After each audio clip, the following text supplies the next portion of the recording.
nothing. 12-year-old, I'ma be something. Full of potential, I'm blushing. Loving my friends like a family, and one thing that I won't let them forget is that if they are hurt, I will be there at their side healing first. No, won't let them die cause they exceed this earth. Land some of your hits on me and I'll back a burst.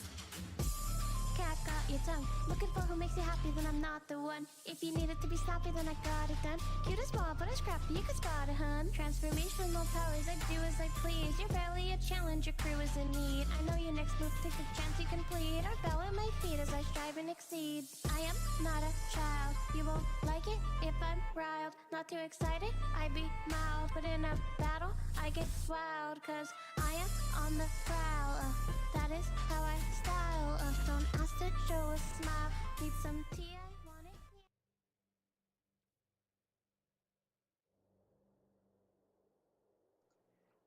it. Heyo, hello Fantastics, it's Mr.Clintastik back with another quick draft here on MTG Arena. If you enjoy my content, please be sure to like, follow, and subscribe to help the channel grow in the future. All right, I'm going to get the draft started, going to get some games going. And as I go, I'll probably take a peek at some of these Final Fantasy cards on the side, give just a little general input as I go on them. And yeah, let's do it. Let's see, a little bit more light there. All right. What we got? Oh, last draft was really good. I think I went 7-1 Mardu deck. It was really great. Let's see what we get here. Mobilize 2 on a 1/3 for 2. Opponents can't cast spells on your turn. Looks pretty good to start off, right? And I feel like what benefited me last draft was that I kind of leaned into these very low cost effective plays over some of the what I would consider premium removal. Um, Cards like this played really well for me. I think Rally the Monastery could be really good as well. But just picking up the rare here, having a solid 2-drop to slam on turn 2. I mean, what else could I ask for? Crag comes around, cool if we end up that direction. Rally the Monastery is really nice, in my opinion. Just having those multiple modes. I wish it said like you could choose 2, but you know, beggars can't be choosers. Yeah, I'm gonna go with the Voice of Victory. It just does multiple things too. It stops your opponent from playing things on your turn, so you don't have to worry about some combat tricks and things like that. Underdog, I think, goes a bit underrated.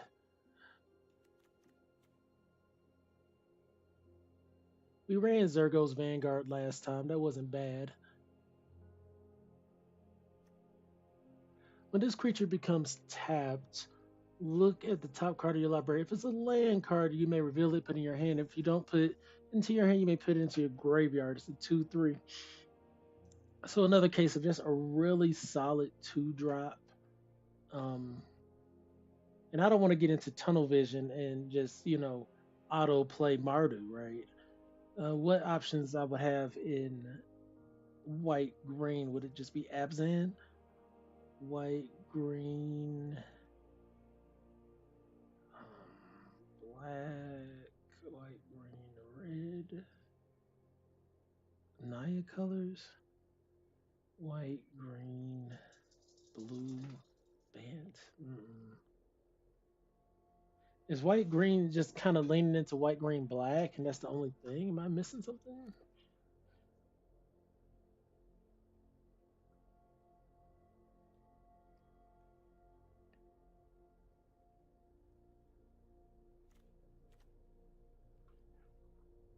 Huh.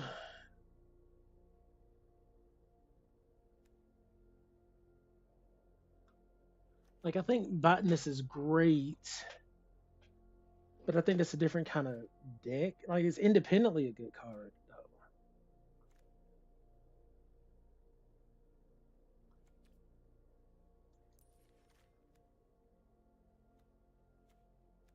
I'm gonna grab it. We're gonna see. We're gonna see where we end up.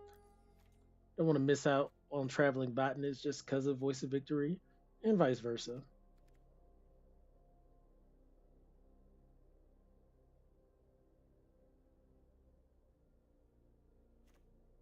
White, green, black card here. Exile target permanent with mana value 3 or greater, instant speed.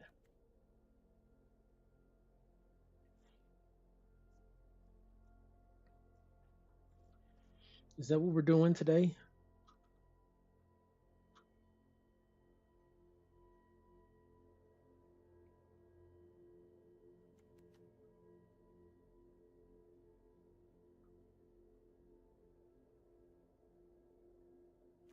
Hmm.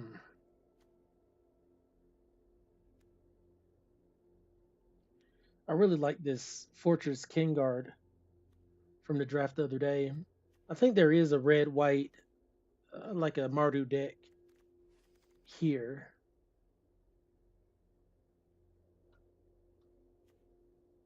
Like this dude was really good the other day. Just Shock Brigade. Um,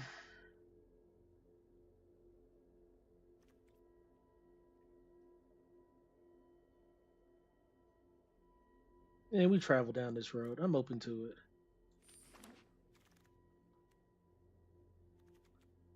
Like just be open to playing the white, green, black. I think we're getting some really good plays. I just don't know how to synergize it yet.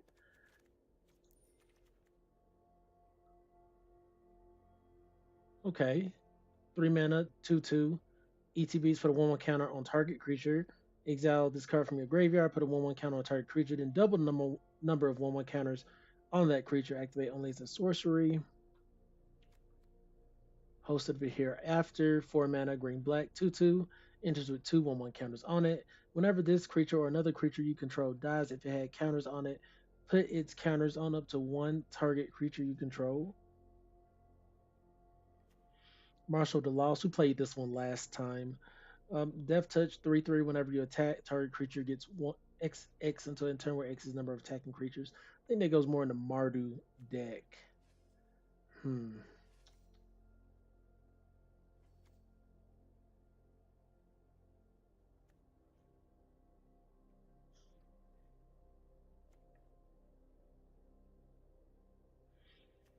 Mm,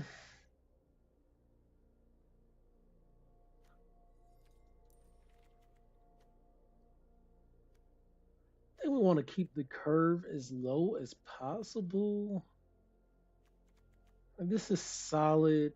This is solid. Whenever this creature or another creature control dies, we had 1/1 counters on it. Mm.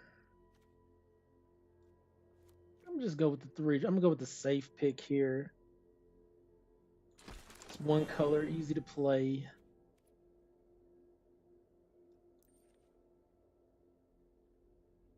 I like Pack Beast a lot. Pack Beast has been showing up and showing out. There's also Piercing Exhale. But I'm gonna grab the Rally to Monastery here.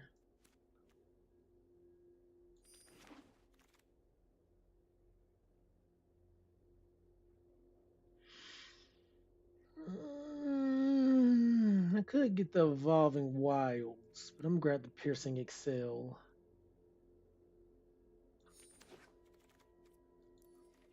So we're really like a green white deck that splashes black, maybe.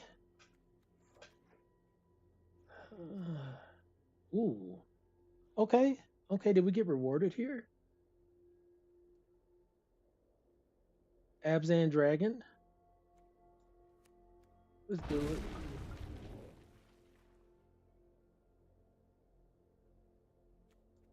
Jungle Hollow. I don't know. There's also this Wayfarer. ETBs, mill 3, put a land from your among them into your hand. If you don't, put a 1/1 counter on this creature. But let's go in and make sure we have some good land right there. There's a good dual land. Mountain, plains, or island. We don't really need that.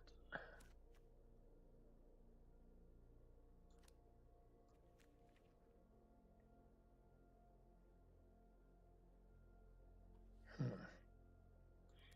Man, I'm gonna get this red white land. What if I do want to splash something to be available?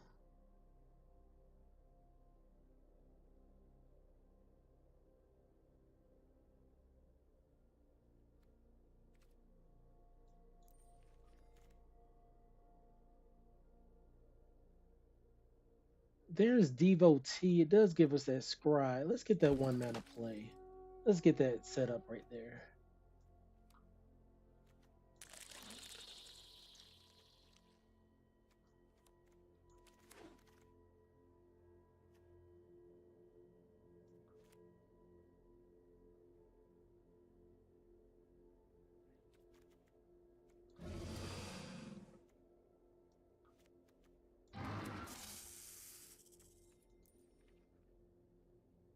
All right, Armament Dragon showing up again. We could have two of those off top. What we got here? 3 mana Flying Death Touch Lifelinker, and when you exile it or renew it, put a flying counter, a Death Touch counter, and a Lifelink counter on target creature. Activate only as a sorcery. Let's just pick that up right there. Let's just grab that up.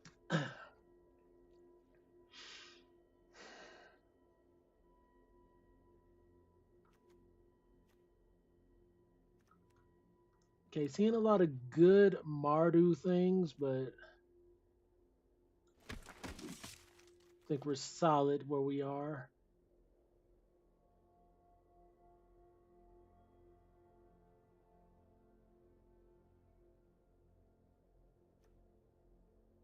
I'm gonna get this dragon.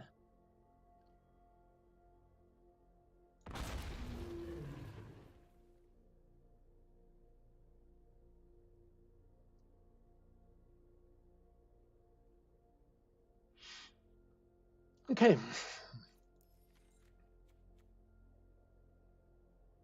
think we just get another Descendant of Storms. I'm not a big fan of the Kumar Initiate. I just don't like that I have to remove a creature from combat. You can make creatures as big as you want, essentially, but I'm gonna just get the 1-drop. I do want that white black mana right there, but I think having solid 1-drops is just great, just to be a tad aggressive. White black land here.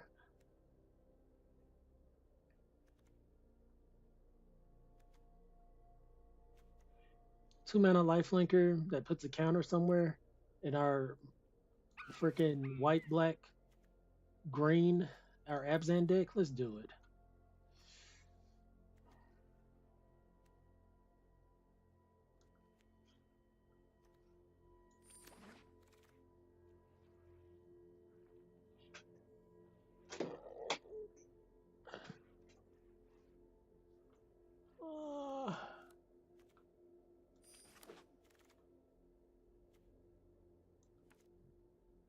Another flyer for us. Okay, okay, it's shaping up.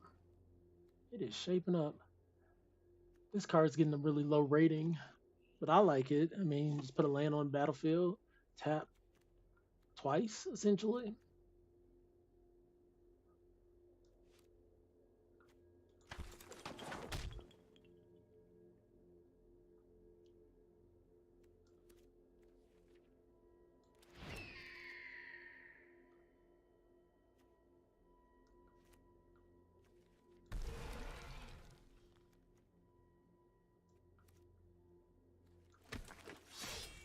We are kind of getting all the...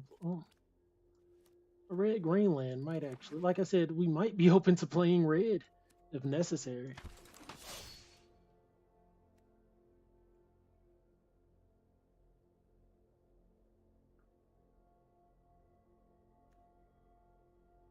Yeah, I mean, this would be a reason to run these lands.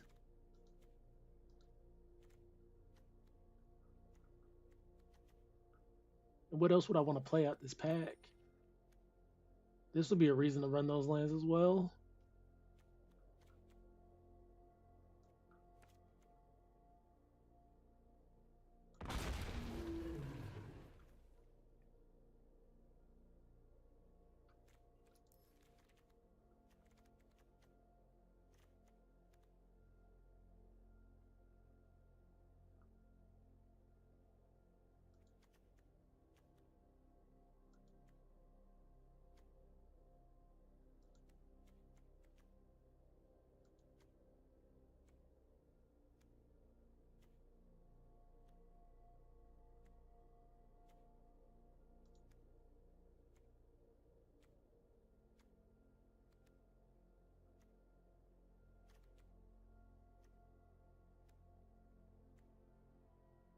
Hmm.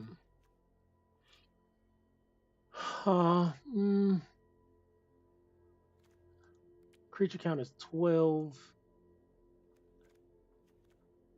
I just grab the land here for the consistency. Oh no. I mean, 6 mana is a lot. I'm not probably playing that.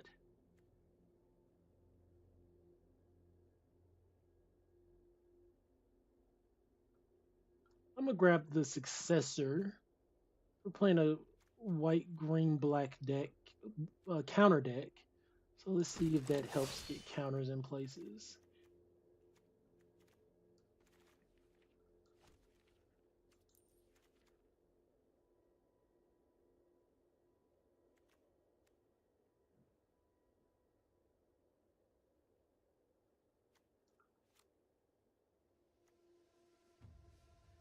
I'm gonna grab the land here.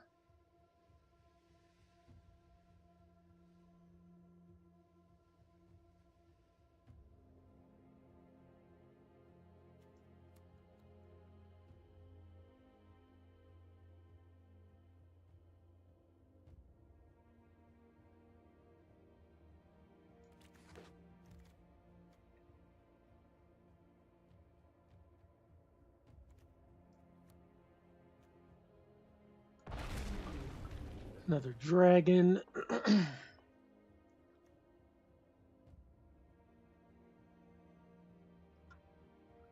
Oh, no, no, no, no, no, no, no.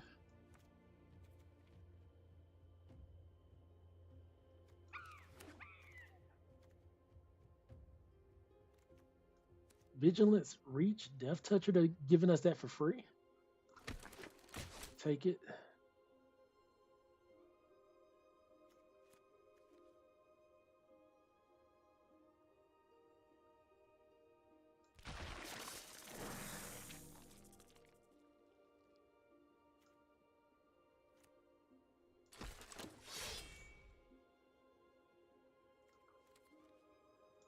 Okay.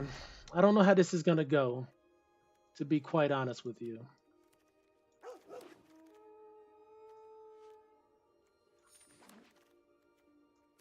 I'm not as confident in this as the Mardu deck. The Mardu deck had just a lot of explosive, aggressive, raw power.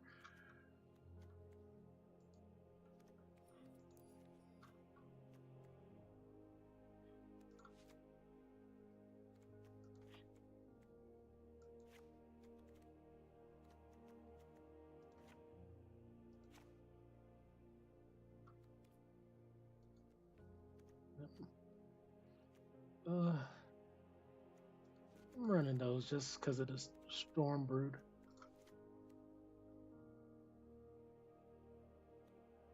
Yes, I run that.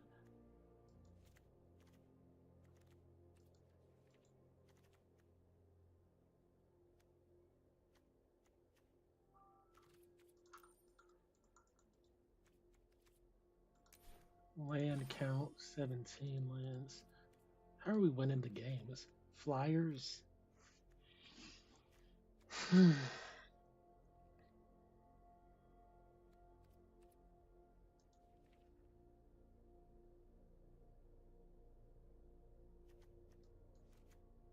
think we're gonna need at least a pump spell.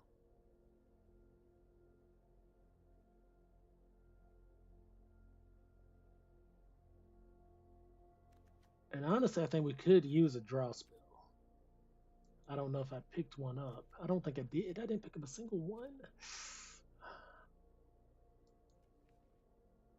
Okay.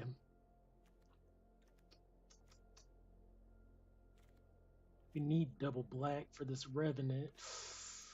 Ooh.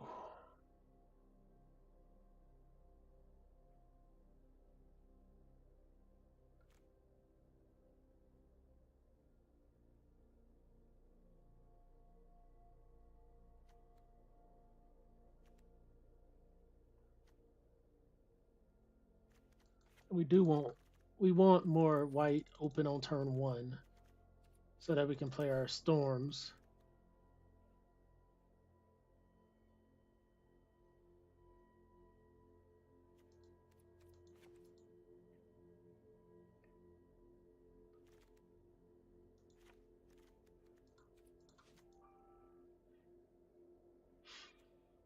Let's give it a go. Let's give it a whirl.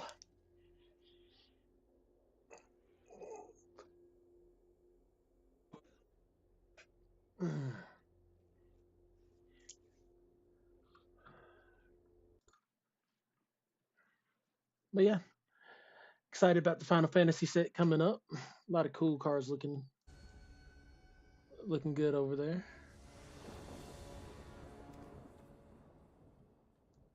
Okay. We don't have black for this assistant, but hopefully we'll get there. We got a turn 1, turn 2, and turn 3, so this is not bad.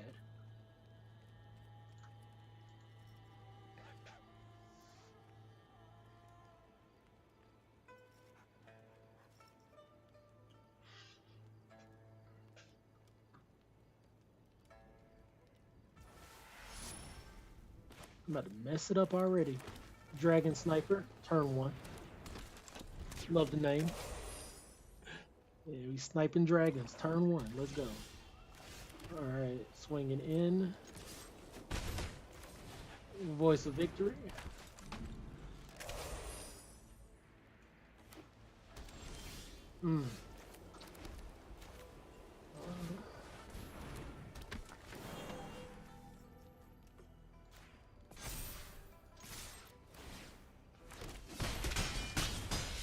Sweet. Now we're out of plays. It happens.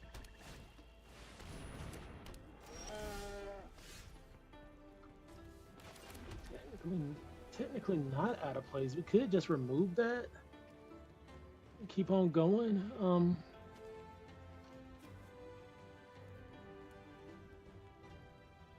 But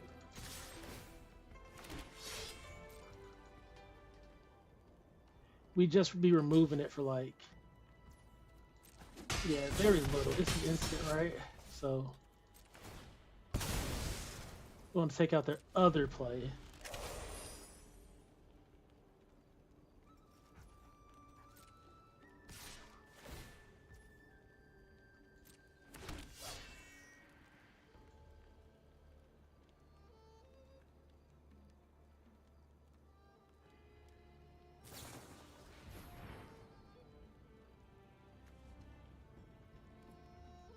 Okay.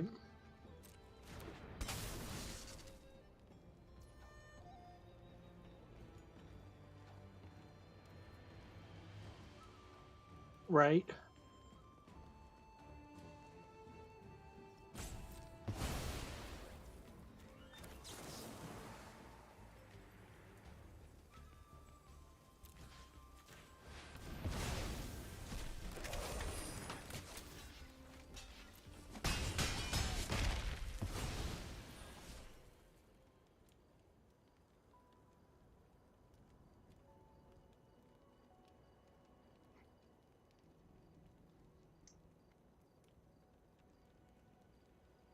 Oops.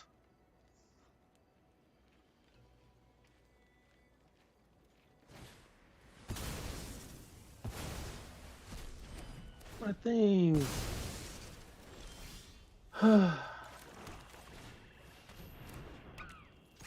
Should have took that thing on out. That's so annoying.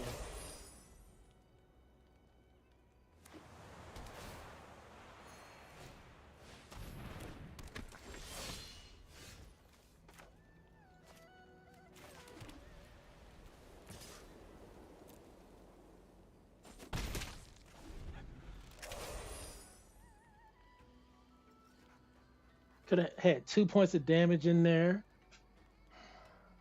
Really slowed him down. I had to play in hand. I didn't even deploy it. That's on me. That's on me giving him all this free space.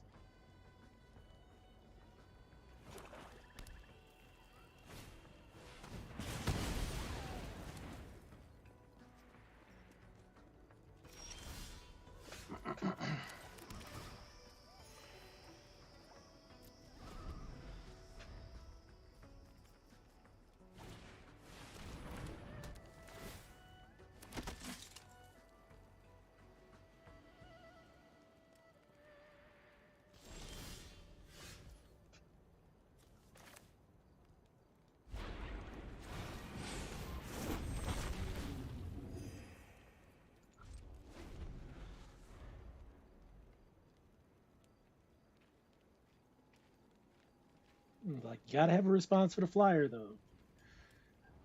Gotta have a response to the flyer. That's 2 turn clock.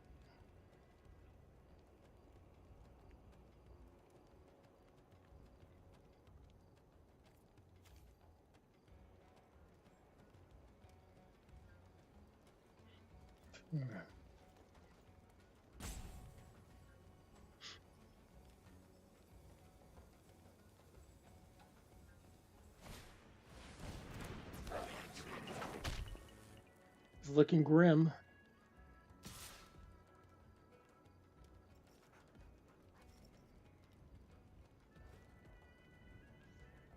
I'm not up for any tricks right now. I just don't want to do them.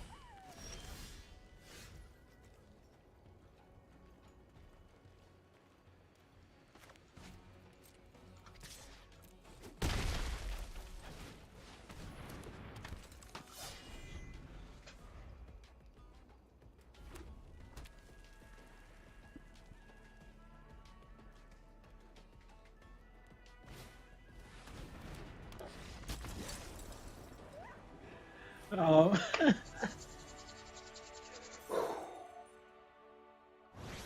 not with the grease on the first round.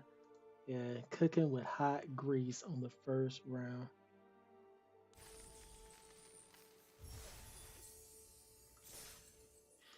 All right, let's keep that train rolling.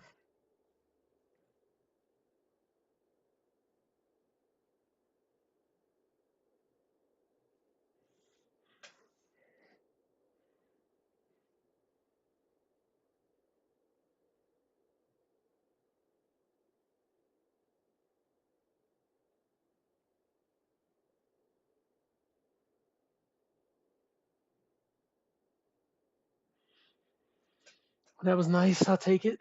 Let's see if I can add a window capture here.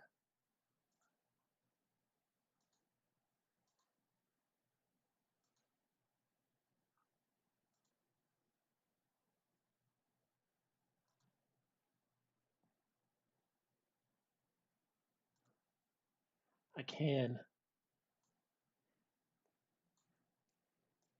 Sweet. Because I would like to discuss some of these while I go. Boom. That's dope. See if I can. Uh, all right. Keep.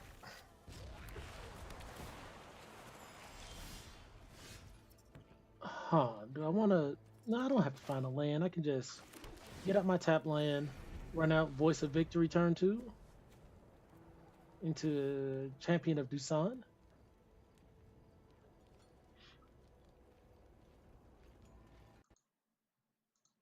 Boom. All right. Now I can talk about the cards on the side when I feel like. Get that Voice of Victory out there. That might kill it. You know, it happens.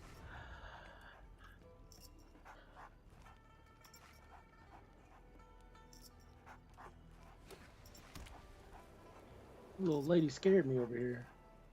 There we go. They got their 3 colors out.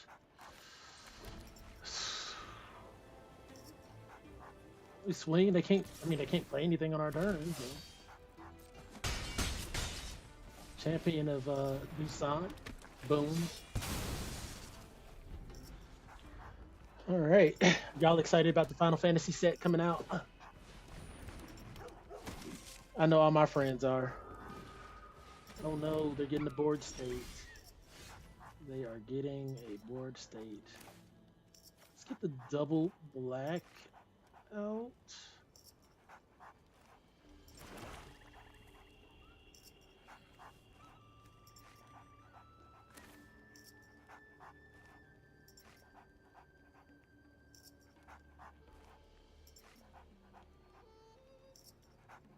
Huh. So, how do I want to play it?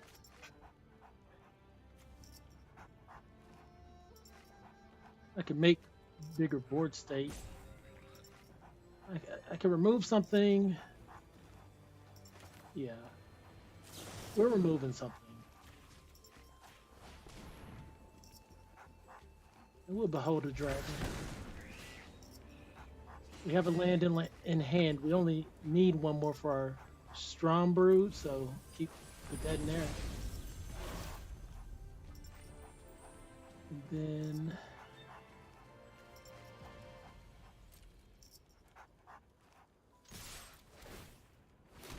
we see how they block.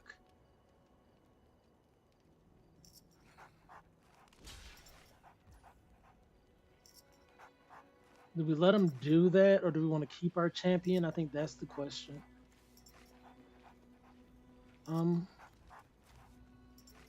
We'll keep our 4/2, which is one target.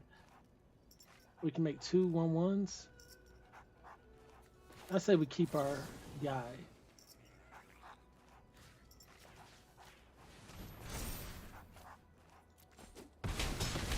Get even more damage across the board right now.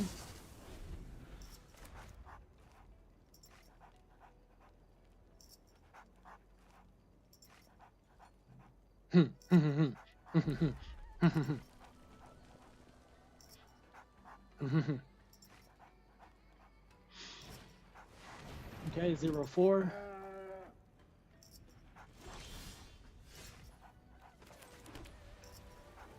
They can't play anything on our turn, so that's incredible. We just swing out here.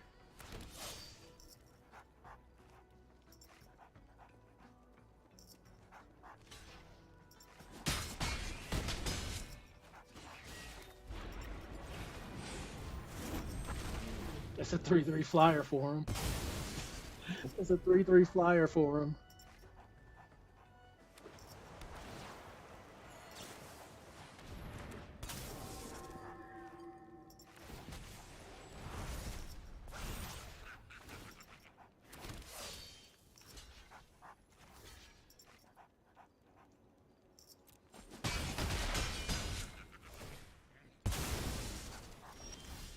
Like, isn't it just easy pickings for us? Huh. This has lifelink, so I don't want to swing with that. Because they could block here. Block here, gain 3. I think I'm.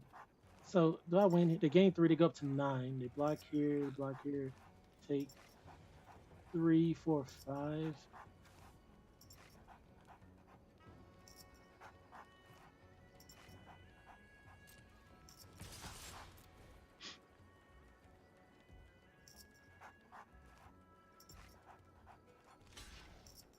Right?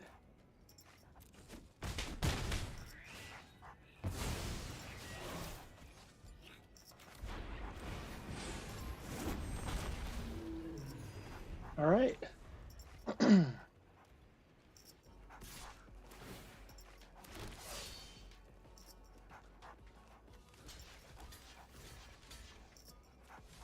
No, no blocks. We're at 27. We don't. There's no reason to. Yeah. Take part in any shenanigans.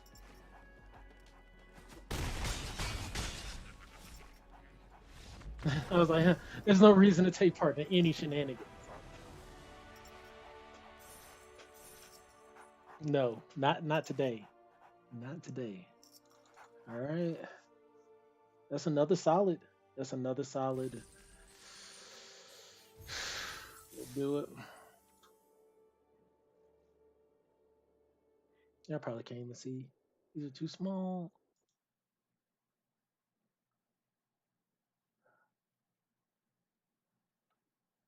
Um. Oh yeah, I could blow them up. Forgot about that.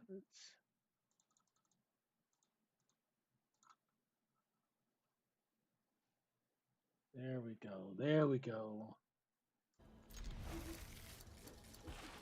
Freaking commercial. Right in my face. Ad.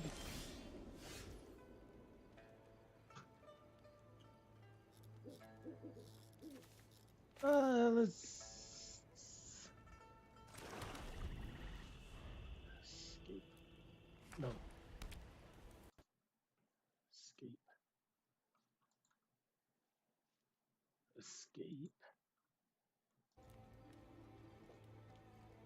Playing the Voice of Victory came back. What's happening?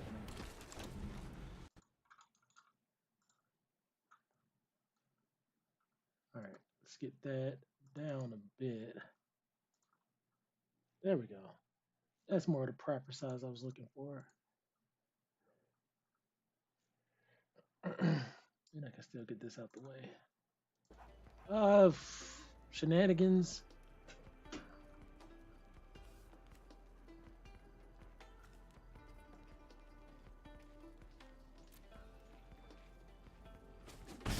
Blocking here would save me 2 damage, but stop a creature. I mean, potentially blow out a creature.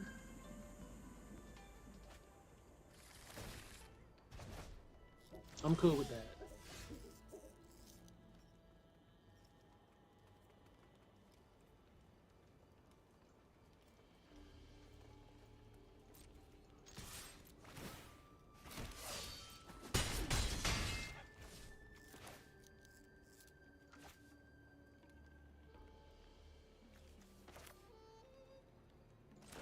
Let's get it out there. Flying Death Touch Lifelinker. Haven't been able to play it yet.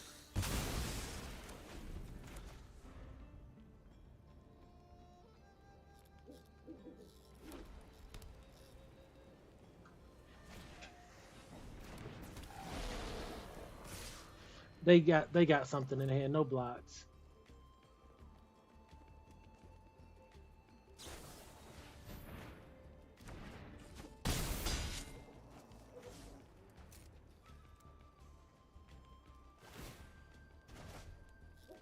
That's great. That's great for us.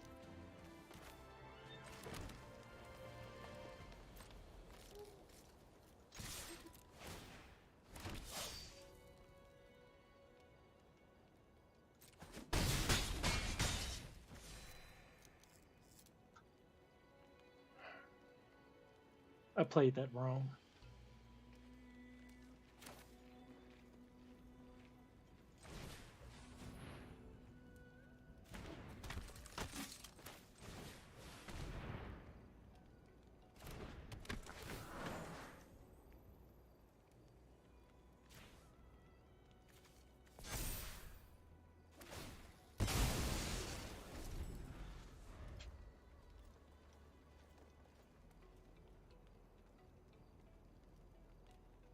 I should put the 1/1 counter on my creature, my flyer. It's on me.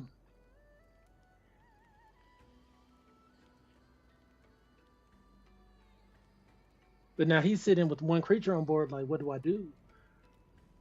He misses land drop, most likely. You know, we got a board swinging out.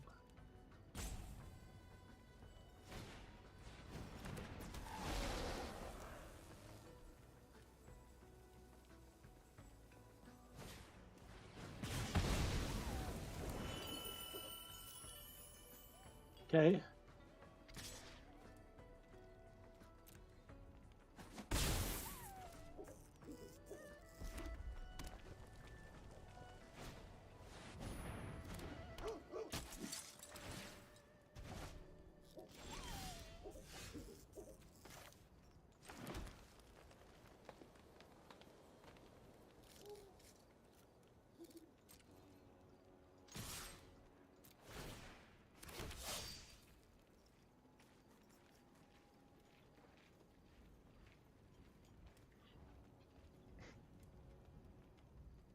He blocks with anything we drop him.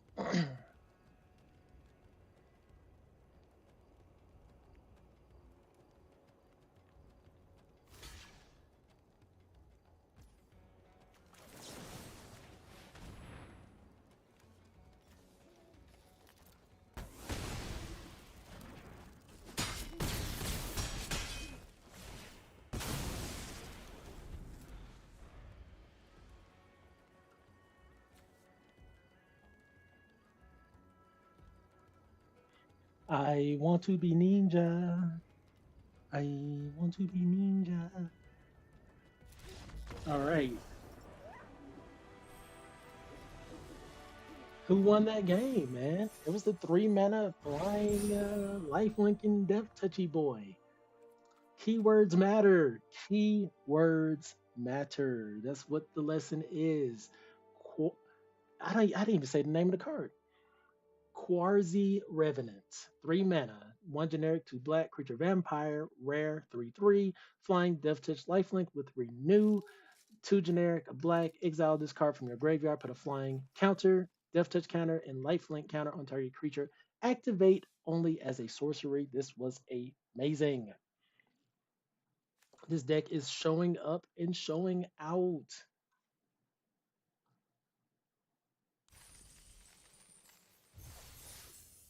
All right, let's keep it going. Let's keep it going. I'm gonna get off Mike and Cam for a second. Gotta take a call. I'll be right back.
It would have been nice to get out our voice of victory on the last turn, but we'll see what happens here. So next turn, I'm set up to what is that? It's just dust or what? I don't know what that is. Dragonstorm Globe and Rally the Monastery or Voice of Victory. So it's, oh no, they have a counterspell. They may have a counterspell. This could be bad. I'm I'm still willing to go for it. Because if they have a counterspell, I just swing for free. Because then we'll have another play, hopefully. Like, I'm sure they don't want to let this go. Yeah. It's not important, but I don't think they wanted to let it go. I could rally here. They don't do anything. I don't think I risk the rally because it does so many different things. I'm just gonna run out the voice. See if they counter here. Right.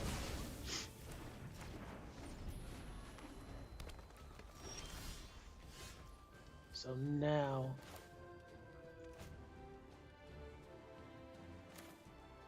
I'm gonna run out my land first because they own shenanigans. I'm gonna run out Sage of the Fang.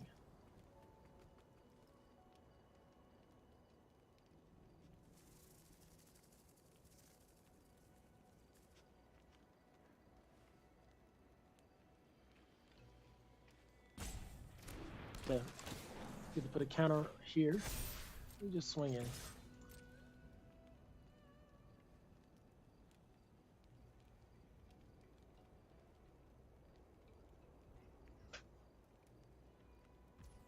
Oh, okay. We do nothing. All right. I could have tried to do something there, but I don't think it was worth it.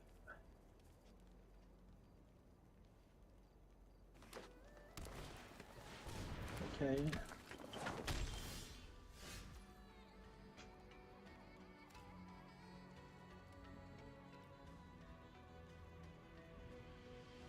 So I crash in with both, right?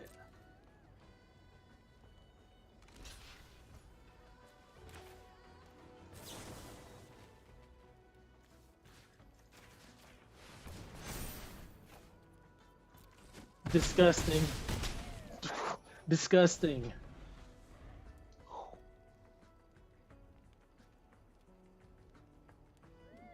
Disgusting. Ew. Ugh. Mm. All right. I gotta chill out. I gotta chill out because first off, we finally got the plat. And that's where things start getting a little sticky icky. I can't believe they had us playing a mythic 438 though. That was crazy. They didn't play anything. They didn't do anything. They just kept waiting for stuff, and I'm just like, no, gotta be a tad aggressive. And we take those.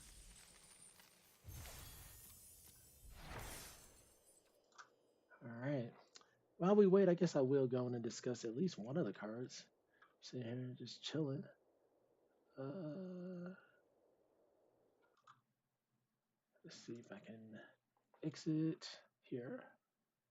And then we're going back, back. There we go. All right.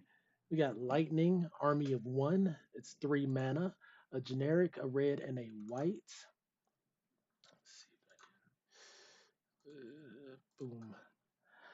Legendary creature, human soldier. I got to play with lightning. I forget what it was. Was it 14? Like I think there was a part 1 and 2 to 14.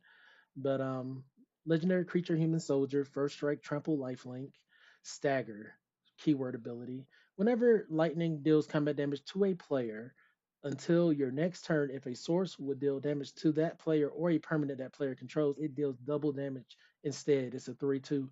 So that's crazy. Like if you consider it in like a commander match, for instance, you deal damage to that opponent there, both other players can now deal double damage to that opponent. That is insane.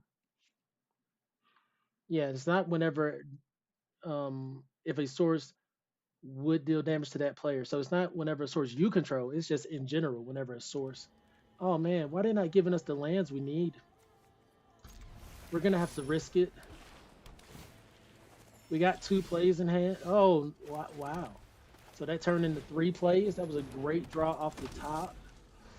We're hoping for a green at some point to play these. Okay, not yet.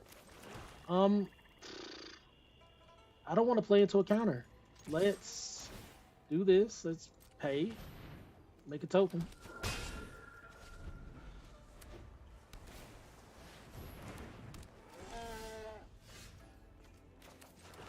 All right, let's. It's tough. It's freaking tough.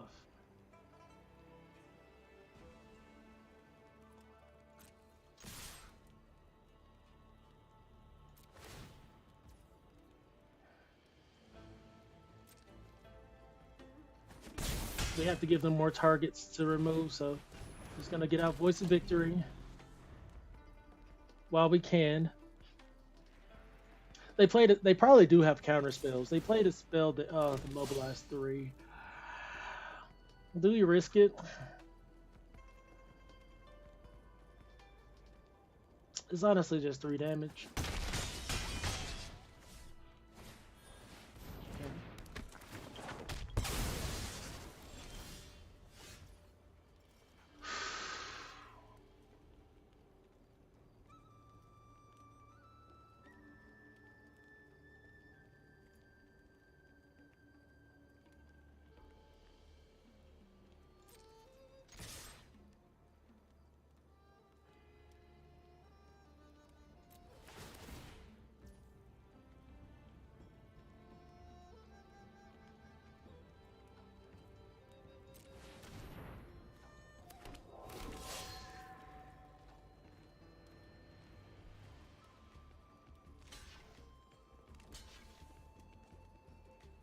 Okay.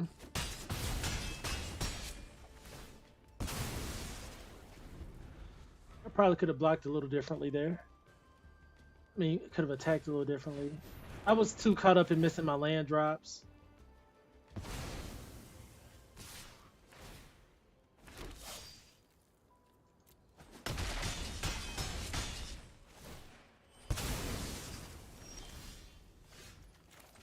Okay.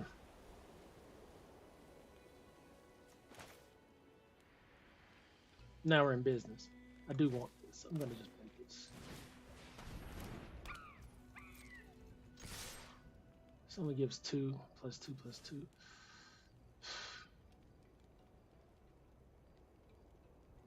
Oh, what? Screw it.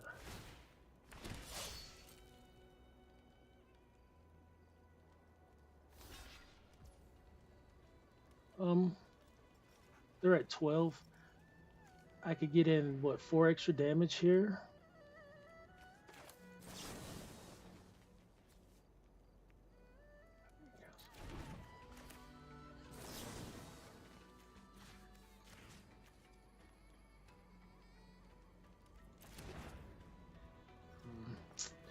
How do I play it? Do I just put another? Yeah, that's fine.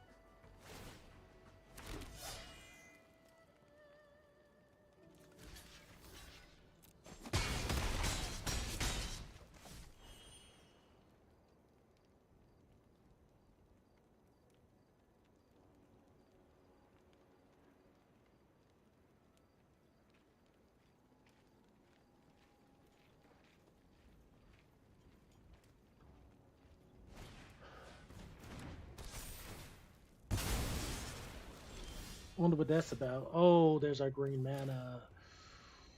Ooh, okay.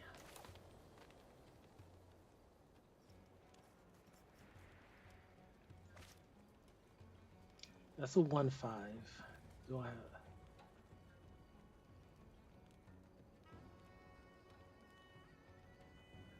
I could.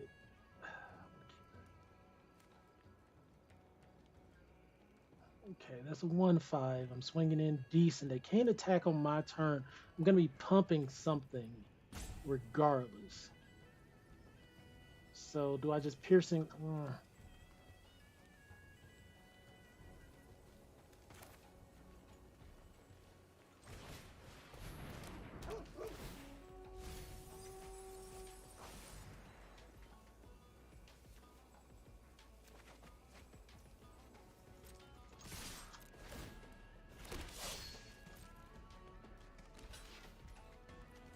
So they're at 9. 1, 2, 3, 4, 5, 6, 7, 8.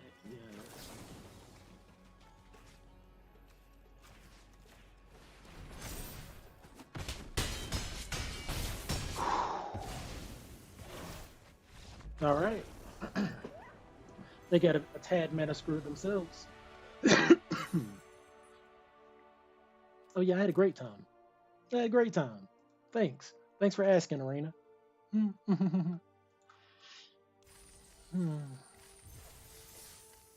right. 5-0. Abzan.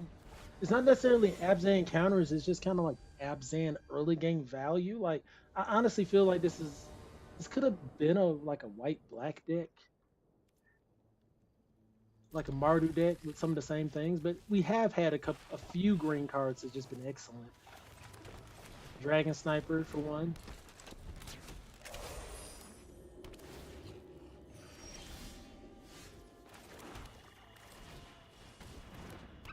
We got our fingers crossed for a third land.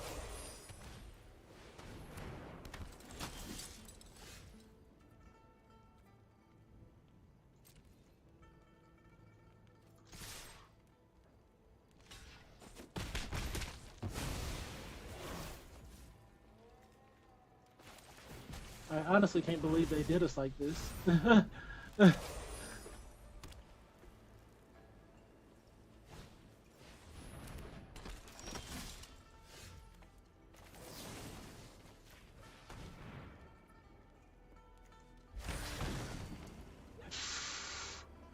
Back to back white mana.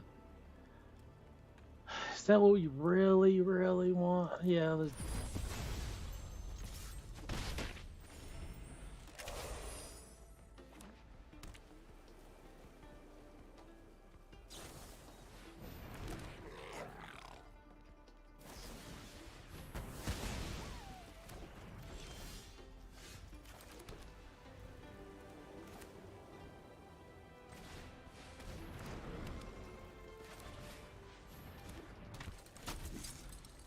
One more mana, we can put out this flyer. And we have it lined up, so let's see. I'm not trading my 2/1 for a 1/1, so they can just forget all about. Oh, they're gonna get the globe. That would be smart. But the storms is also good. I don't know if they know. So that's totally fine with us. We swing in.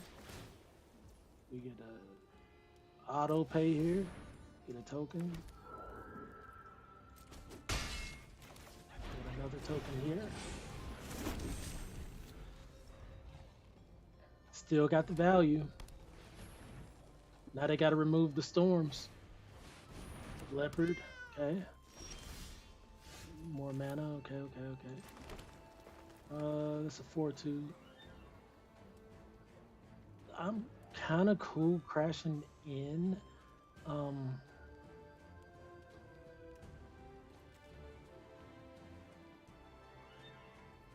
Okay.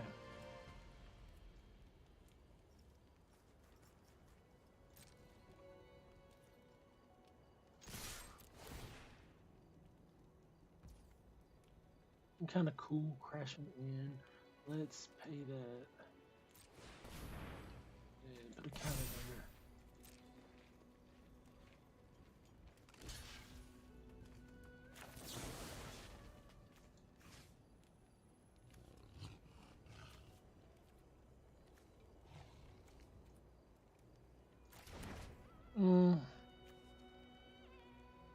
I could have just cleared their board here. Lose my champion. Let's try.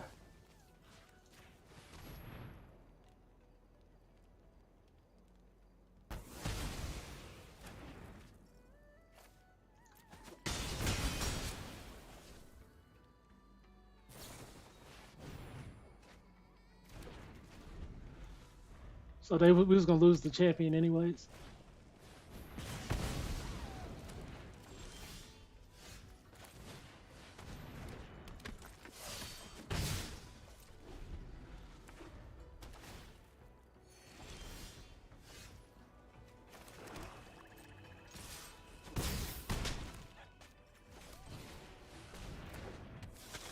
Quasi Revenant showed back up for.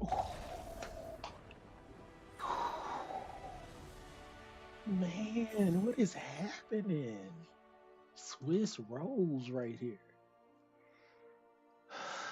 All right. Hype training. Okay. Yeah, y'all here to see that good drafting, huh? Y'all here to see that good drafting. all right. Ooh, man. All right, let's just jump into the next one. But yeah, I'm liking this lightning army of one here in red, white, Boros colors, 3/2. Trample, lifelink, first strike. I mean, all it needs is haste. If it had haste tacked onto it, I bring it out as a commander, swing at you immediately, and until next turn, you're taking a double-digit damage. Oh man, they kind of doing us dirty here. Okay. Do I just put the land back? Because I keep 6. We'll see. We'll see if that bites me in the dunkus.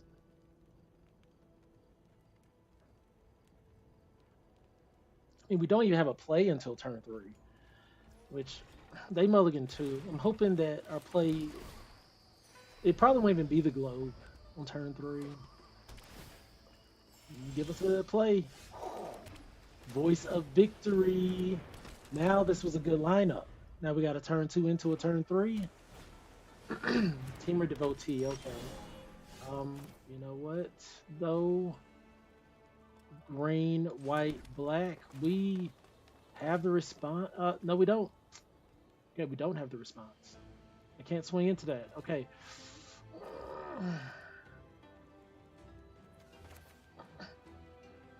Yeah, I can. Perfect. Perfect. 2-4 now.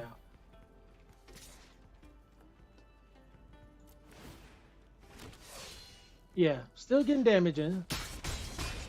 Granted, it's little, but we can now swing, into that 2-3.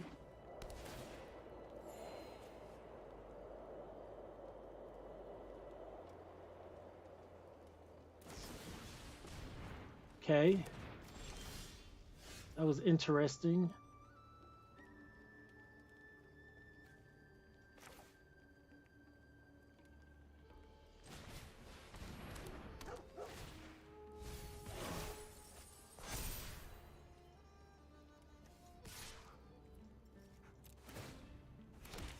So we did not get a land from that.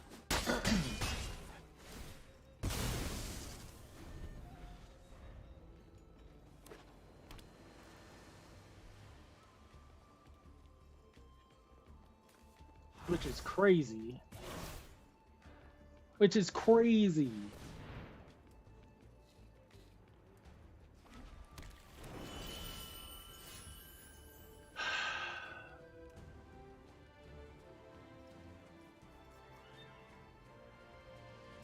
What am I doing? Just swing with this.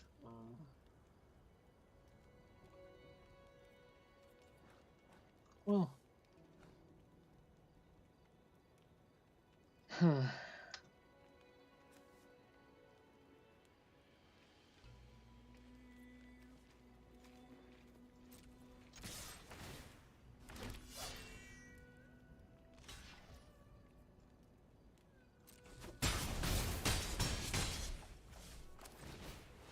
We're just jamming out creatures at this point.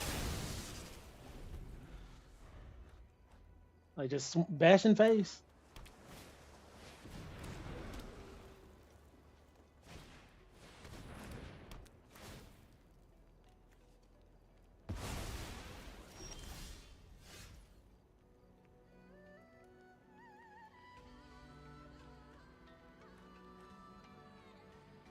I'm like, why are they doing us like this? Sheesh. I can't swing with a 2-2 anyway, so I might as well do that.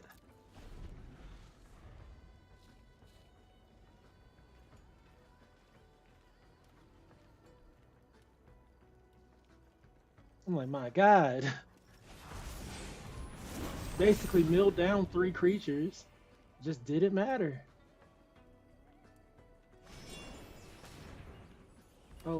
Oh, that's good for us.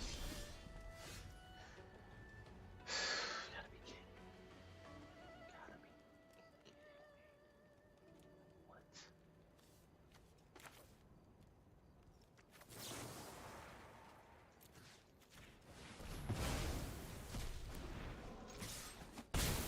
I'm like, what is happening?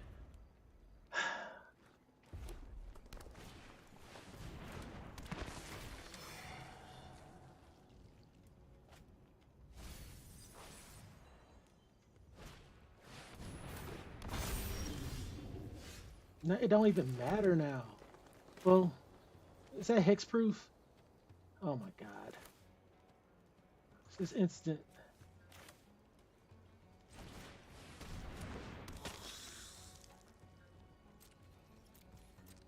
Sheesh.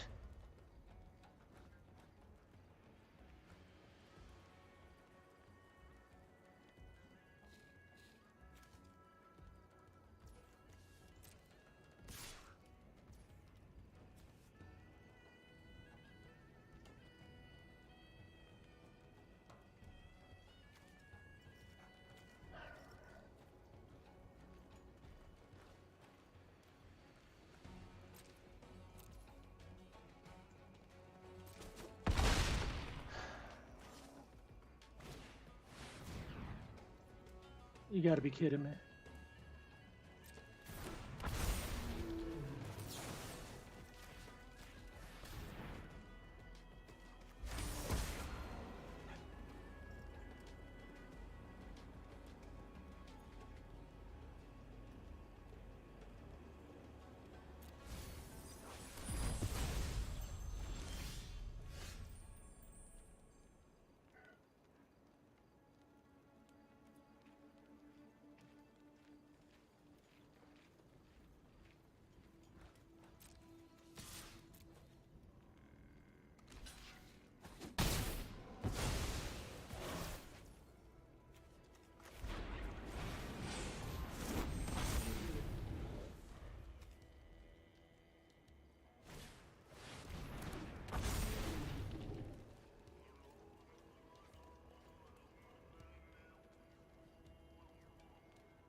We'll take. Is this Death Touch?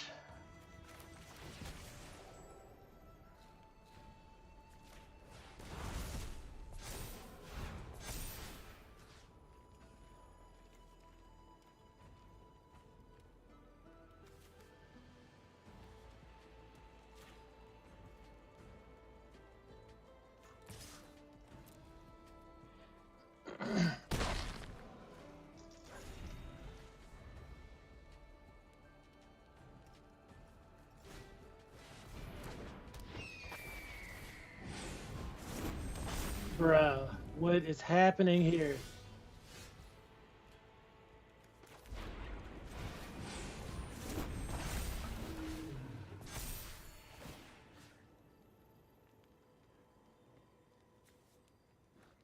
It's 5-6. It's 1-0 until end of turn. It don't matter.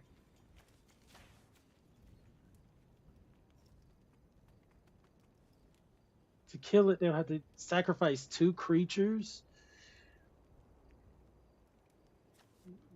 That's not enough.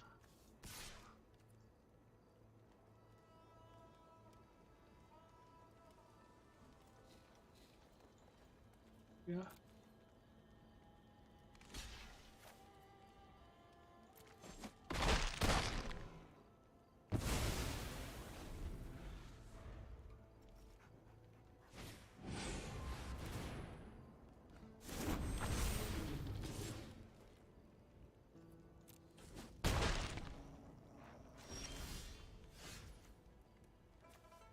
Ward 2.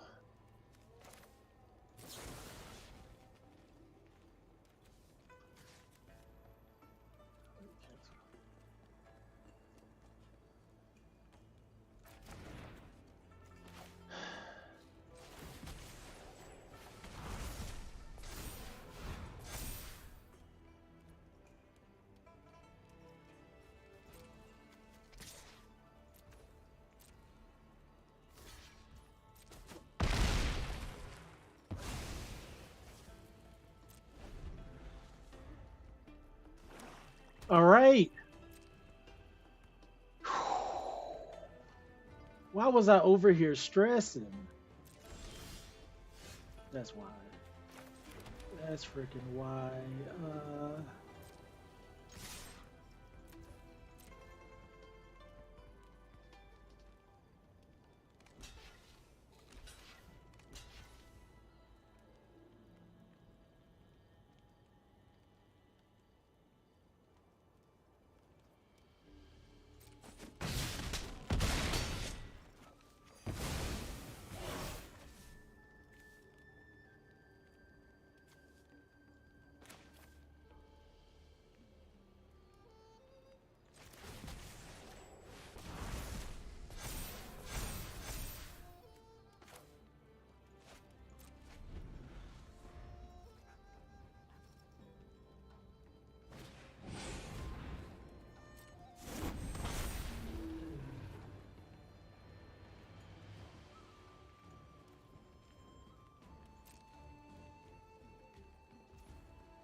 Ended the game 57 life.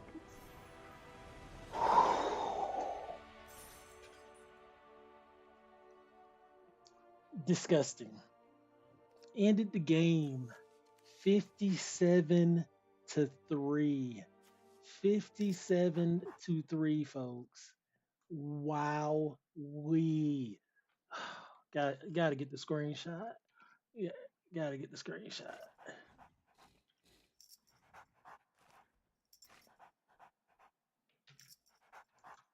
Oh yeah, y'all not gonna let me get the screenshot? Come on, now we need the screenshots from this one. Wow. So wow, 7-0, undefeated. Took here Dragon Storm, Platinum 4. You saw it here. Get the screenshot here of the win, 7-0. See if we can get photo of the deck and do a little quick review. Because I love when I just get a clean cut, smooth draft where it's really nothing to complain about. We had a little bit of mana screw, color screw actually, and mana screw, but we're able to play through them. So let's discuss. All right. So Descend of the Storms, Chef's Kiss, Chef's Kiss. In the face of counter spells and whatnot, this was excellent. In the face of like just creatures that might be 1 point equivalent, you can kind of boost this up to 2 toughness against a 1 powered creature, push on through, still generate a token. It gave a lot of value overall. I could see this working in Abzan or Mardu, where you're just wanting to, swing face, get that damage in. It was excellent. Same with Dragon Sniper. Vigilance, Reach, and Death Touch was great. It made it so the opponent didn't really want to block it with anything of any significant value. Like if they even paid like 2, 3 mana for something, they didn't really want to trade it out. Now a 1/1 token, I'm sure they wouldn't care. But anything else when they're on defense, it's the only creature. It's like, I gotta let this 1 point get in. That was really nice. Coordinated maneuver, it was okay. You saw it be kind of wonky in that last game, but I might have played it incorrectly. I'll give it that much. But at the last turn there, I was going to destroy that target enchantment to get my 1/3 voice of victory back or whatnot. Be set up for the next turn, hopefully for the KO.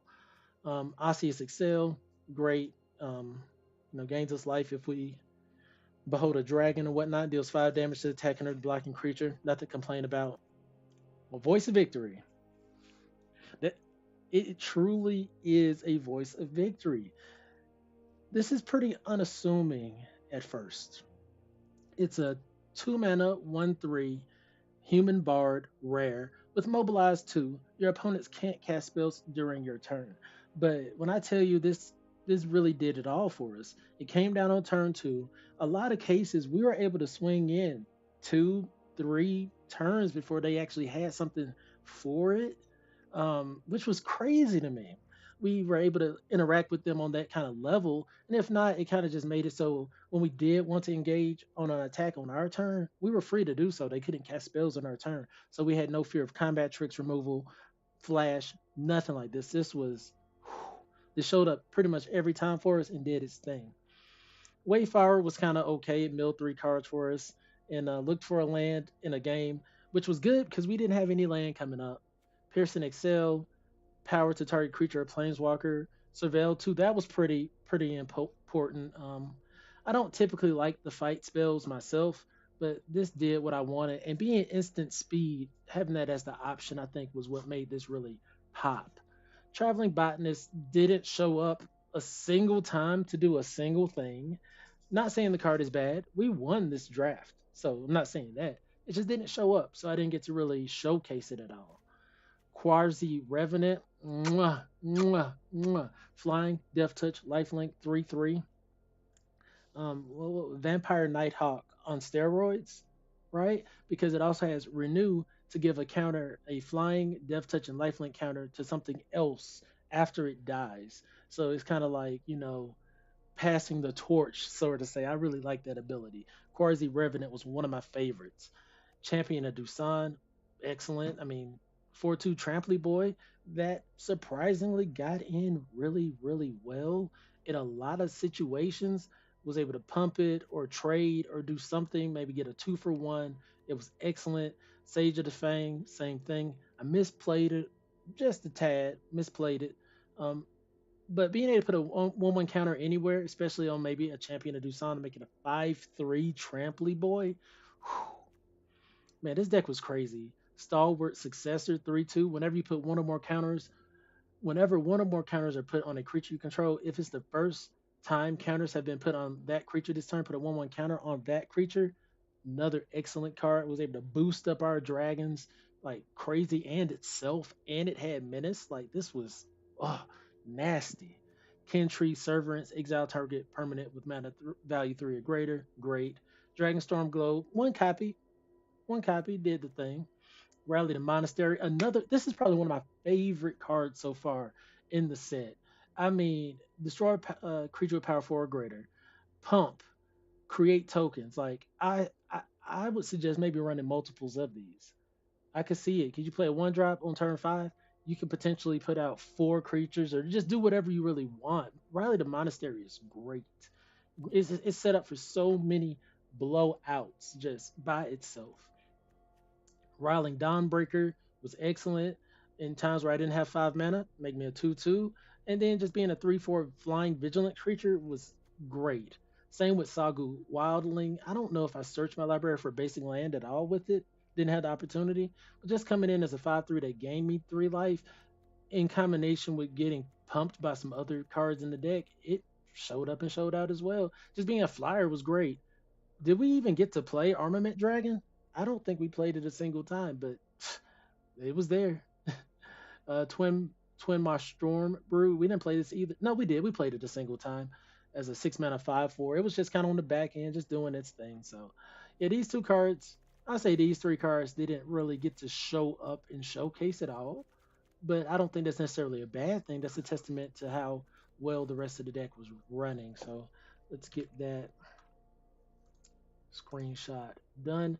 Oh yeah, we had a couple of dual lands there that really did the thing. So yeah.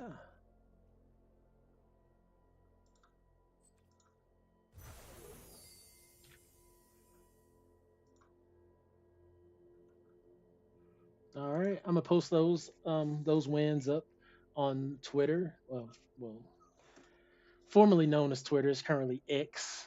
You can find me on Instagram as well, Mr. Clintastik. Make sure you follow me on Facebook and Twitch and YouTube. That's where I normally stream. It's somewhat sporadic based on my work schedule, but I'm working on that. I really am working on that. I like to draft, so yeah, I'm gonna be at MagicCon Vegas next month. Uh, I'm not gonna be setting up or nothing like that. I'm just hoping to, take part of some events and rub elbows with some other Magic players and just kind of get to know some folks. So yeah, be on the lookout for me there. All right, let's see. Before we wrap up, I am gonna cover just a few of the cards here. Let's see. Can I get video capture device? Gonna move that up. All right. So yeah, let's talk about just a few of the Final Fantasy cards. Go on, Mama. That's my little dog. So yeah, we're gonna talk about a few of the Final Fantasy cards before I wrap up for the day. Like I mentioned earlier, Lightning Army of One is a 3 mana Mardu card. Not Mardu. Been playing too much Dragonstorm. It's a Lightning Army of One. It's a 3 mana Boros card, one generic, a red and a white, legendary creature, human soldier. It has First Strike, Trample, Lifelink, and Stagger, which is a new ability. Whenever Lightning deals combat damage to a player until your next turn, if a source would deal damage to that player or a permanent that player controls, it deals double that damage instead. It's a 3/2. Has a little flavor text, lightning. It flashes bright, then fades away. It can't protect, it only destroys. Ugh. Like this card, I probably build a commander deck with it. I think this incentivizes your opponents to go in and take someone out of a game. Like lightning, of course. So I'm liking the flavor around this card. I could see myself or someone in my play group playing this spell. Pretty strong. Standard, I don't know. Actually, standard, it probably will go off because it's still to your next turn. You're dealing double damage to that person. What if you have double strike on there?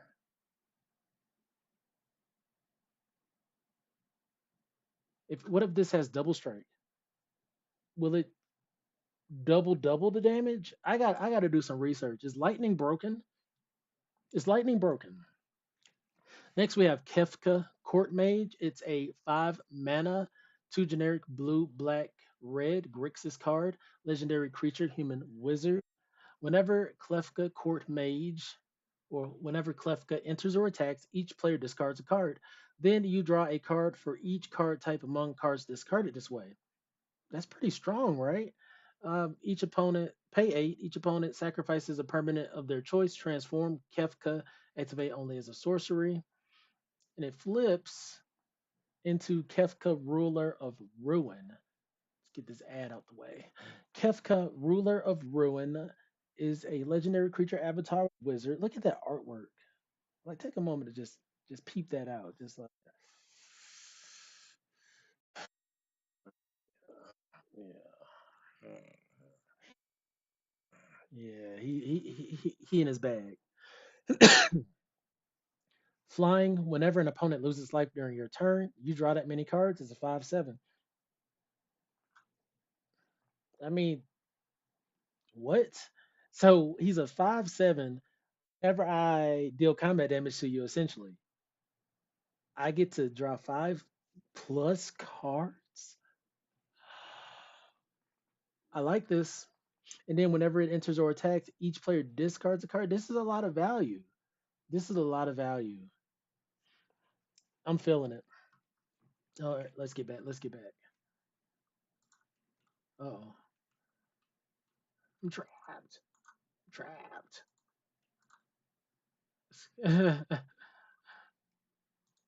All right.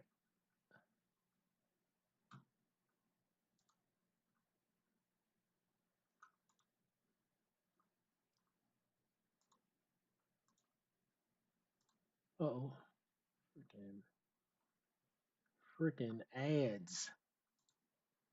They're taking over the world. Let me breathe. Oh my god. Let me breathe and just read the card without an ad, please. There we go. Nope. There we go. All right. Whew, man, get out of here, ads. Next, we have Amit Selch, Unsundered. It's a 3 mana, 1 generic, blue, black, Demir spell. Legendary creature, Elder Wizard. It has Vigilance. Whenever Emit Selch enters or attacks, draw a card, then discard a card. At the beginning of your upkeep, if there are 14 or more cards in your graveyard, you may transform Emit Selch. It's a 2/4. Mm, you know what I'm gonna do? Because I don't want to go through all that. Oh, it don't matter. It flips into Hades, Sorcerer of Eld. It's a legendary creature avatar with vigilance, echo of the lost. During your turn, you may play cards from your graveyard. Okay. Oh, okay. If a card or token would be put into your graveyard from anywhere, exile it instead. I wonder why they say token specifically. So once you get access to your graveyard, your access is cut off while this is on the board. Okay, it's a 6/6. I rock with it. I rock with it. Let me at least go through this first little line of cards here.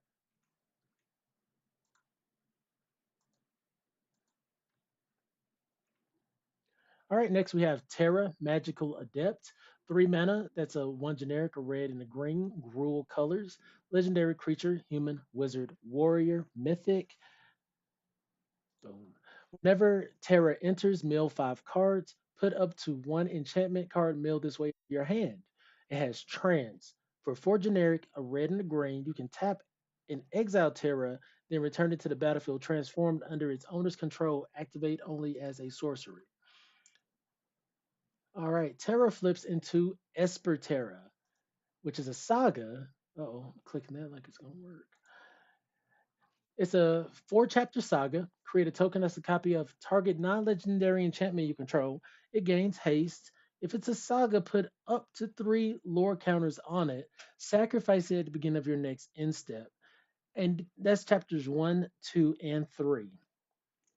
And then fourth chapter, you can add two white, two blue, two black, two red, two green.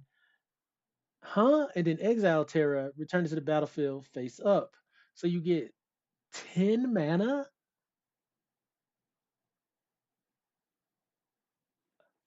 And it's a 6/6 flyer in itself. Oh, what is happening here? What is this? What is this? What? What? Parallel lives? Doubling season? Like, what? Anointed procession? Mondrak? Like, well, Mondrak's not a enchantment, but still, any enchantment that doubles tokens can automatically just fit right here because then you can double them up, make a copy of target. What? Start tripling, double. Let me calm down. Let's reread this card. Let's just take a moment, breathe. Let's breathe. Terra Magical Adept. 3 mana, generic, red and a green. Legendary creature, human, wizard, warrior. When Terra enters, mill 5 cards. Put up to one enchantment card, mill this way into your hand. So it digs for your enchantment right there. Then it has trance to flip for 6. It flips and you create copies. 3 turns, you make copies of your enchantments. So I'm definitely running my Parallel Lives Dublin season in a build like this. Then it gives you 10 mana at the end of chapter 4 and then flips back up. And then you still have 3 turns, to swing with your 6/6 essentially. Well, I guess two, because it turns into the 6/6. You can block with it. You can swing for 2 turns and it flips back. I love it. This is a banger for me. I love this. I'm gonna start brewing with this already. I'm gonna start brewing with Terra Magical Adept. That was nice. I like that a lot. If you couldn't tell. All right, and this will be the last one I cover for today. Let's see here. All right. We got Sin Spear's Punishment. It's a 7 mana for generic black, green, blue. What's those colors? Not I can't. I forget sometimes the color names, but Sin Spear's Punishment. 7 mana for generic black, green, blue. Legendary creature Leviathan Avatar rare has flying. Whenever Sin enters or attacks, exile a permanent from your graveyard at random. Then create a tap token that's a copy of that card. If the exile card is a land, repeat the process. It's a 7/7. This is just this is great. Sultai is the name I was thinking of. Blue, black, green is Sultai. But yeah, Sin Spirit's Punishment enters or attacks, exile a permanent at random. So this is gonna go in a land matters deck for sure because you want to make sure it hits the land. And it's in the colors you can double up land tokens or something. It's kind of nice. Man, I'm excited. I'm actually very excited for this set. You know what? I said that was gonna be my last one, but my goodness, no. I mean, why not? I'm gonna keep the train going. This is. I see why my buddy hit me up telling me about it. So yeah, let me. I can move my face a little bit. I can move my face actually here. There we go. All right. Next, we have Cloud Midgar Mercenary. It is 2 white, a legendary creature, human soldier mercenary. When Cloud enters, search your library for an equipment card, reveal it, put it into your hand, shuffle. Okay. And as long as Cloud is equipped, if an ability or of Cloud or an equipment attached to it triggers, that ability triggers an additional time. It's a 2/1. Oh, okay. This goes in my cold deck. My cold, the Forge Master deck uses a lot of tutors for equipment because it can combo off. Cold the Forge Master, if a creature is equipped while Cold's on the board, that creature and it dies, it goes back to hand. So a 0 mana creature, it goes back to hand. You can play it again. And if it's a free equip, you can re-equip it for free. And then say you have, anything that pings or whatnot, you can infinitely loop that to just ping out everybody. So I would definitely run Cloud myself because a lot of the tutors for equipment are on sorcery spells. So to have it on a creature that I can also use for blocking or attacking with, that can potentially give me an extra trigger on a significant attachment. I think that's really cool. If an ability of cloud or an ability or equipment attached to it triggers, I got to think on that. I think that's really exciting. And off bat, I'm definitely going to be running cloud. That's a card I'm definitely going to be chasing down. Next, we have Yashoto Rule. It's 6 mana for generic, 2 blue, and no, yeah, 4 generic, 2 blue. Legendary creature, cat druid, mythic.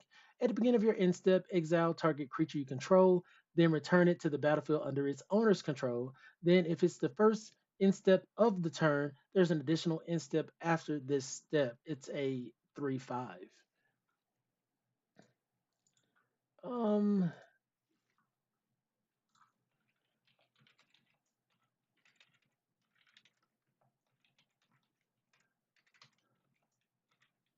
so I really need to understand, what does an additional step entail? Like, there's an end step each turn. At the next end step is just the next one that happens. Mm, that's not what I'm looking for. I would want to know, like, what do I get to do with the extra end step? Does that just double up end step triggers?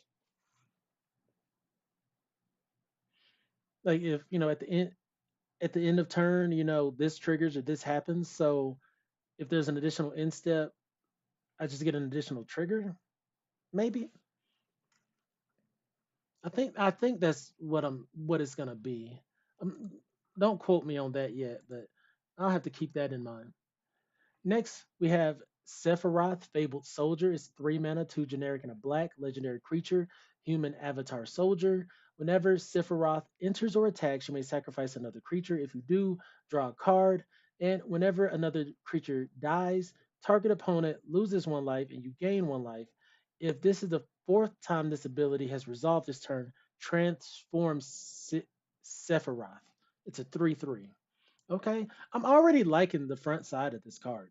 3 mana, 3/3 enters or attacks. You can trigger. It's not a must. It's not like a cast trigger. If you do sack a creature, you draw a card. In addition to drawing that card, you're able to drain the opponent for 1, gain you a life, right? And then whenever it attacks, you get to trigger it again. What? That's pretty nice. And it flips into Sephiroth, one winged angel. That's a legendary creature, Angel Nightmare Avatar with flying, has Supernova. As this creature transforms into Sephiroth, one winged angel, you get an emblem with whenever a creature dies, target opponent loses 1 life, you gain 1 life. Whenever Sephiroth attacks, you may sacrifice any number of other creatures. If you do, draw that many cards. It's a 5/5. Aristocrats players rejoice. I got a buddy that plays in my commander pool, and I mean, well, Pod. He plays this really just crazy combo aristocrats deck that can just uh win the game out of nowhere. He has 3 mana, a few cards in hand. Hey, he might have the game. This card right here, I could see this really doing something. I want to make me in a white black aristocrats deck. If I was to do it, this would definitely be a card I would want to include. So far, so good on these Final Fantasy cards, man. Props to Wizards of the Coast. They're doing a great job with their design. They're doing a great job with artwork. Like, I just got to be honest. I've been playing Magic since what, about 2012 or so, teen, and casual like. But as I got to understand, like, how things work and standard, I started feeling overwhelmed by how many cards were coming out. But I mean, you just got to keep up with the times and just be appreciative of the cards. Like, somebody's gonna enjoy them, and this is just gonna be one of those sets where, yeah, it's a lot of product. It might be at a lot at a fast pace, but hey, they're doing a great job quality in my opinion of the product. So it's not like we're getting bombarded with a lot of junk. We're getting value that can be played in multiple formats. So props to Wizards of the Coast on that, and let's keep it going. Next we have Clive. Ifrit's dominant is 6 mana for generic 2 red, legendary creature, human, noble, warrior, mythic. When Clive enters, you may discard your hand, then draw 3 cards. No, then draw cards equal to your devotion to red, which, if Clive's on the board, it's going to be 2. You can pay 4 and 2 red, tap it, exile it, return it to the battlefield, transform under its owner's control, activate only as a sorcery. So I'm gonna be honest. Some of these I'm trying to start doing like reels and whatnot for my Facebook and Instagram and YouTube. So when I'm reading some of these, I might have to read them again simply because I did so poorly. So y'all get to see it here first. The takes. I'm gonna try that one again. That was pretty butchered, but I'm not gonna try it too many times. It is what it is. So we got Clive, Ifrit's dominant. It's 6 mana, 4 generic, 2 red, legendary creature, human, noble, warrior, mythic. When Clive enters, you may discard your hand, then draw cards equal to your devotion to red. Each red in the mana cost of permanents you control count towards your devotion to red. You can then pay 6 for generic, 2 red to tap exile Clive, then return it to the battlefield transform under its owner's control. Activate only as a sorcery. It's a 5/5. Clive then flips into Ifrit, Warden of Inferno. It has 3 chapters. It has Lunge for the first chapter. Ifrit fights up to one other target creature. Okay. And then chapters 2 and 3, Brimstone. Add 4 red mana. If Ifrit has 3 or more lore counters on it, exile it, then return it to the battlefield. Okay, cool. So as soon as it, you know, hits chapter 3, flips back in Ifrit, it's a 9/9. I love these saga creatures. I love these saga creatures. They just seem so good and they're scaling up. So it's like rewarding you with so much value. Oh my Jesus. Anyways, this looks really strong and I can't wait to see it in play. It's expensive. It's expensive. So I don't know what format we're going to be seeing it. Most of these cards I'm reviewing seems like they're going to be pretty good for the Commander format. And thank you for the follow, Gaming Time Sunny. Hope you're doing well. Hope you're excited about the new set. Okay, did I get out of there? Did I get out of there? There we go. All right.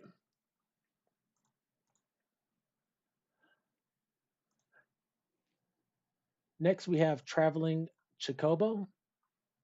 3 mana, 2 generic, and a green. Creature bird mythic. You may look at top card of your library anytime. You may play lands and cast bird spells from the top of your library. And if a land or bird you control enter the battlefield causes a triggered ability of a permanent you control to trigger, that ability triggers an additional time. So just stacking, just ability stacking, left and right, just ability stacking for landfall and whatnot. Traveling Chocobo, I bet that's pretty expensive. I would not be surprised by the cost of that card. Next, we have Mughal's Valor, 5 mana, 3 generic, and 2 white, instant rare. For each creature you control, create a 1/2 white Mughal creature token with lifelink. Then creatures you control gain indestructible until end of turn. Okay, Okay.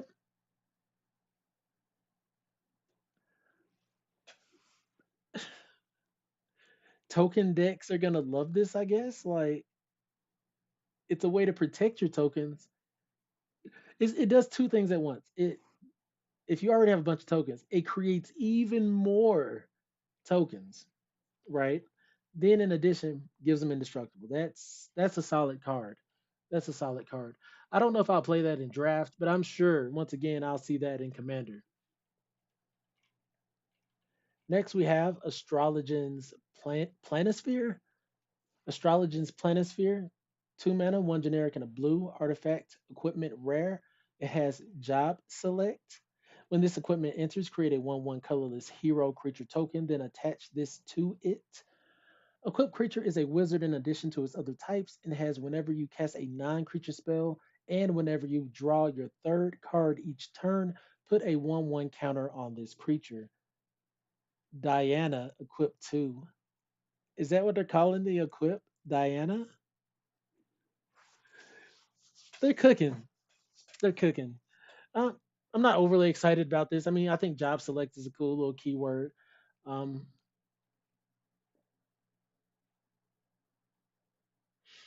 I mean, if you're running a storm deck, for instance, you storm off, you can make this infinitely bigger. Whenever you cast a non-creature spell, whenever you draw your third card each turn, put a 1/1 counter on this. So, you know, but if you're storming off infinitely anyways, you're probably already winning the game. I'm excited to see how this play, but off the top of my head, I don't know what I would do with it. Next, we have Dark Confidant. I think this is a reprint, if I'm understanding correct. It's 2 mana, 1 generic, and a black creature, human wizard, mythic. At the beginning of your upkeep, reveal the top card of your library and put that card into your hand. You lose life equal to its mana value. It's a 2/1. I mean, yeah, right. That's what you want in aristocrats, I would think. Right now, the words I'm thinking of is aristocrats and landfall decks. It seems to be the flavor of the set. Let's find out. Dark Confidant looks solid. All right, next we have Triple Triad. It is 6 mana, 3 generic, 3 red. Enchantment, rare. At the beginning of your upkeep, each player exiles the top card of their library. Until end of turn, you may play the card you own exiled this way, and each other card exiled this way with lesser mana value than it without paying their mana costs.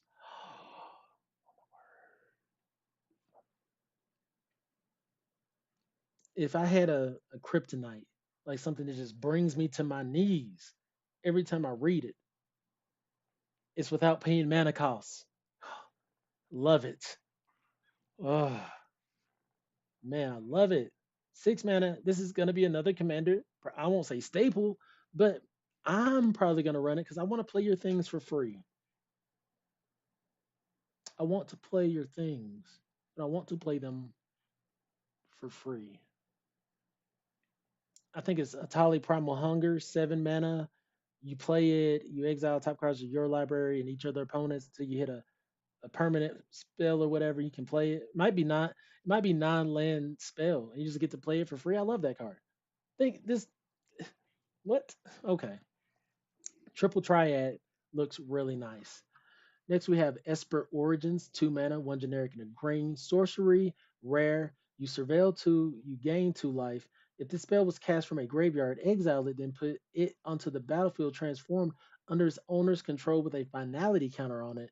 If if a creature with a finality counter on it would die, exile it instead. It has flashback, that's 3 generic and a green. You may cast this card from your graveyard for its flashback cost, then exile it. Okay. Okay. Let's see what the other side says. Other side says summon Esper Maudlin. You reveal, well, it has 3 chapters. Chapter 1, reveal the top card of your library. If it's a permanent, put into your hand.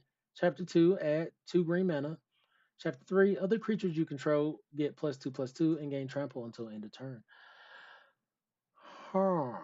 So, if this spell was cast from a graveyard, exile it, then put it onto the battlefield transform. Oh, I got it. So you play it for his flashback cost, you get to summon Espermaduin. I rock with that. That's pretty fun. That's a nice design. That's a nice design. You get to play this on the front end if you would like. Surveil 2, gain 2 life. Boom. You can surveil this into your graveyard. Flashback it for 4, and boom. You get your 4/4, well, your 4/4 creature. Um, that gives you more value over time. I like this. I don't know where I'll play it yet, but I think it's pretty excellent. It's pretty. That's good card design. Unique card design.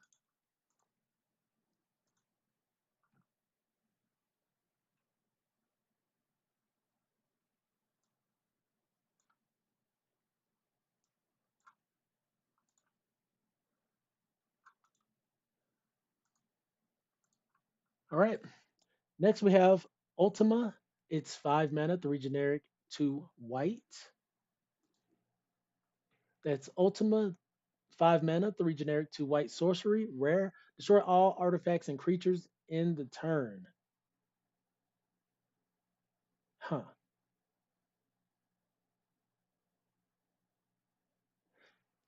I wonder what like this is on a sorcery spell. Like this, if this was on an instant spell, you could run. Like, I would run it for 6, 7 mana, maybe even more. Why put that in the turn clause on it? That's what I'm curious about. Why just because this would be the last thing I do on the turn. For the most part, I'm gonna destroy all the creatures and pass the turn. So y'all let me know if y'all can think of anything. I wouldn't know. This is just a your standard destroy all creatures card, but it also gets artifacts. This is gonna be great in Commander. Another just Commander card we're gonna see left and right blowing up boards in control decks and the like. So be ready for that. Next we have Matoya Archon Elder is 3 mana. 2 generic and a blue, legendary creature, human monk, rare. Whenever you scry or surveil, draw a card. It's a 1/4. Huh. Okay. I don't know where I'm gonna put it, but that seems really strong off the top. Like scry and surveil are good. You know, scry look at top. Um, Scry look at top card of your library. You can keep it on top or put it at the bottom. Surveil, look at the top X cards of your library. You can put them in your yard or keep them on top. So for resources you want to keep in your deck, Scry is great. For resources that you want to put into your graveyard, Surveil is great. To just passively allow you to draw cards just by doing the things that you wanted to do anyways, I think that's kind of broken. I think that's kind of broken. So I'm excited to see how this works. Let's look at the flavor text. Don't you know it's rude to enter without knocking? Humph, the youth of today.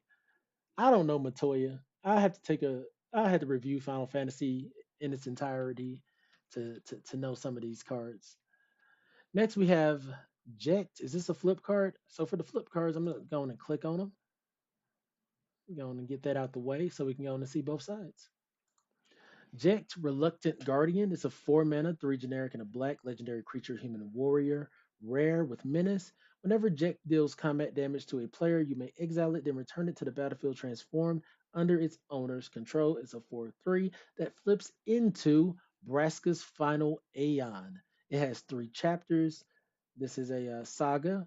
Chapters 1 and 2, Jek Beam. So they gave the cards attacks. They gave the cards attacks, y'all. It's becoming it's evolving. The game is evolving. Jet Beam. Each opponent discards a card and you draw a card. Okay. That's chapters 1 and 2. And then Ultimate Jet Shot, chapter 3. Each opponent sacks 2 creatures of their choice. And it's a menace 7/7. I I'm gonna make a Jet deck just because. Just because. Like it just seems it's just fun. This kind of stuff is just fun to me. I love brewing, making cool decks and whatnot. It's like you just get to. just go crazy with some of these abilities they're creating.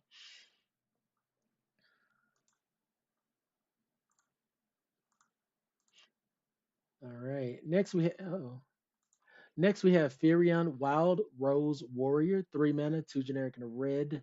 Legendary creature, human rebel warrior, rare. Equipped creatures you control have haste. And whenever a non-token equipment you control enters, create a token that's a copy of it, except it has this equipment's equip abilities cost 2 less to activate.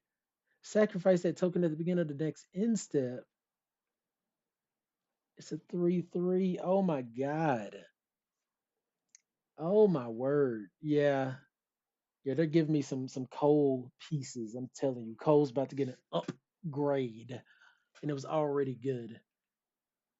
Furion, I'm liking it. Next we have a Realm Reborn. That's 6 mana, 4 generic, 2 green, enchantment rare. Other permanents you control have add 1 mana of any color. Okay. Okay. Don't know where that would go off top of my head, but seems fine.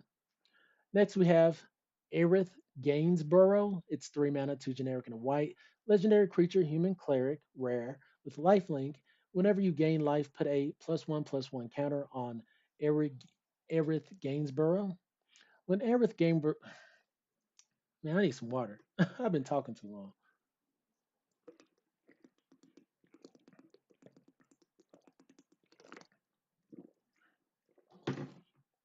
Let's try that again.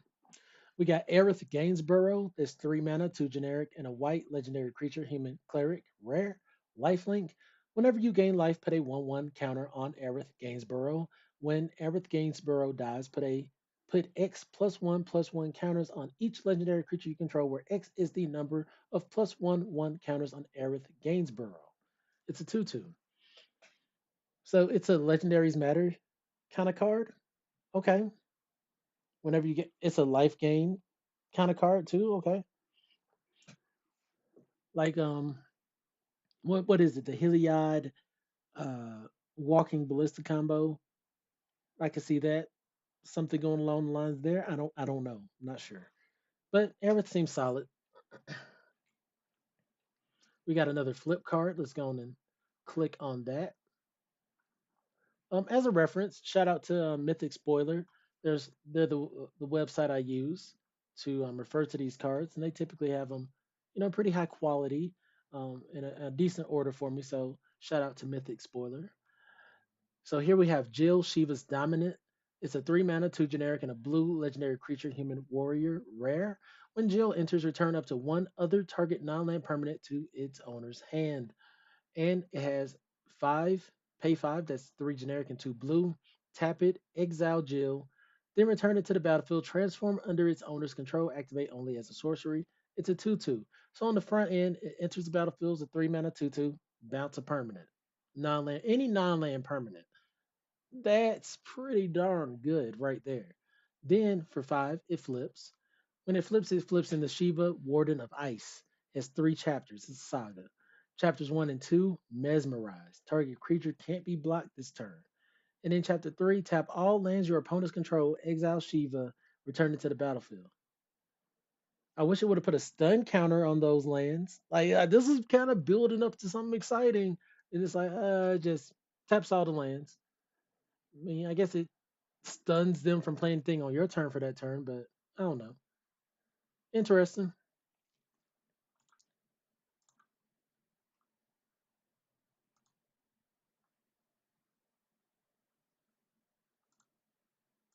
I'm seeing a lot of cards that just straight up can go and even be their own independent like commander decks. Like all these legendary creatures are like notable. Next we have Vincent Valentine. It's 4 mana, 2 generic, 2 black legendary creature, assassin, rare. Whenever a creature an opponent control dies, put a number of 1/1 counters on Vincent equal to that creature's power. When Vincent Valentine attacks, you may transform it. You may transform it. It's a 2/2. It flips into Galian Beast. Galian Beast is a legendary creature, werewolf beast. I like that flavor. Has trample and lifelink, and when Galleon Beast dies, return it to the battlefield tapped. It's a 3/2. Okay. Okay. Oh, front face up. Okay. I like that.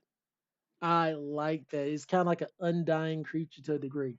Magic, wizards, y'all are in your bags. You're in your bags.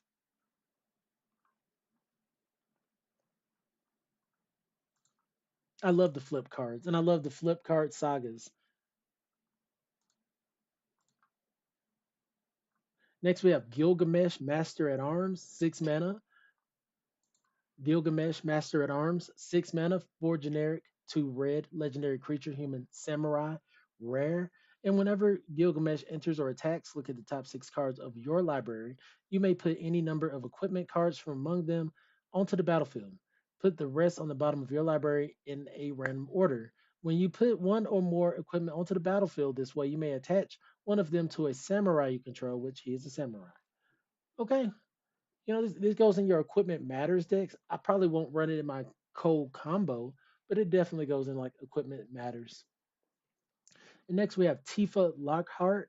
That's 2 generic. That's Tifa Lockhart. That's 1 generic and a green, 2 mana.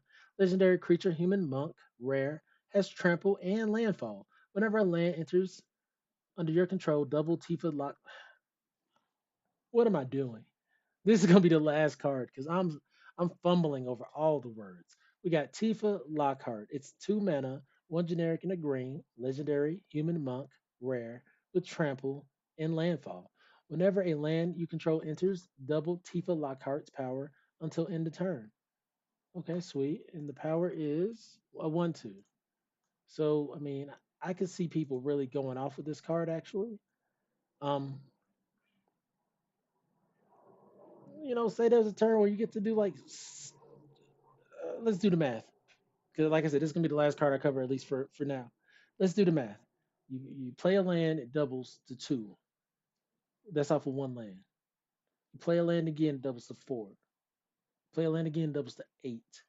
Play a land again, it doubles to 16. Play a land again, it doubles to 32.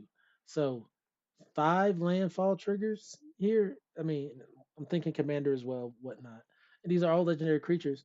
But now you have 32 damage. That's killing anybody in standard. And it's not killing anybody in commander, but it's close.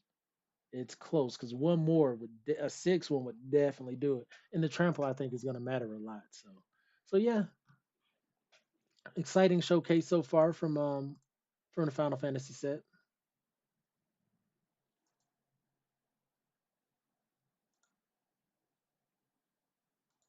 All right, I'm gonna wrap up the day. I'm just gonna do a little bit of brawl. I got my commander pod coming tonight. Uh, Granted, brawl's a bit different from. Am I looking for? Brawl's a bit different from Commander because you have access to other cards. I do like kind of getting a feel for what I'm gonna be doing from Brawl.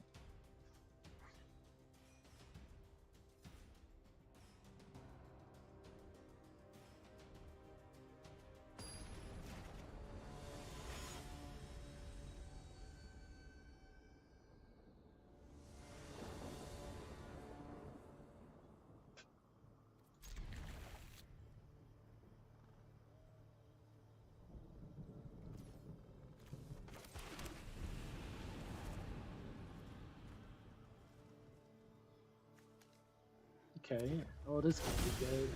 Oh no, I'm seeing all my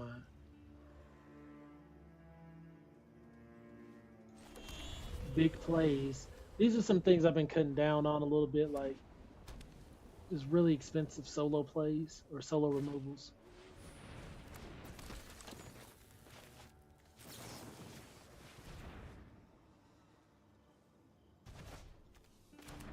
Just had to slow them down a turn at least, right?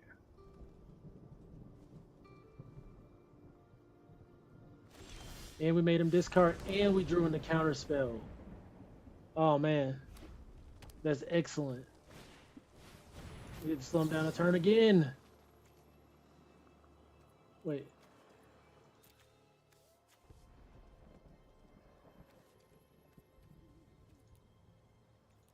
Are you serious?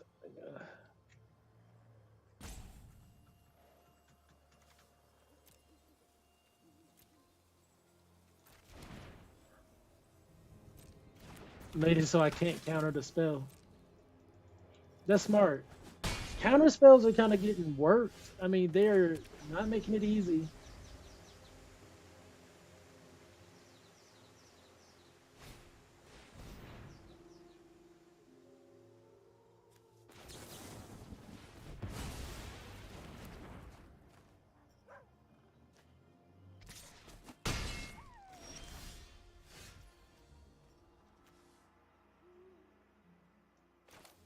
Man, I'm gonna run it. I wish I had my fifth land, but what can you do?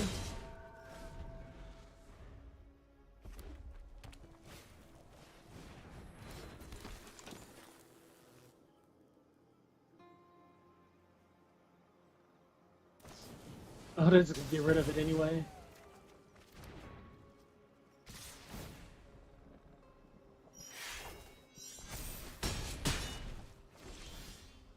Okay, that'll probably do it. I need to get some grub anyway. I'm pretty hungry. Well past lunch. I haven't eaten a thing.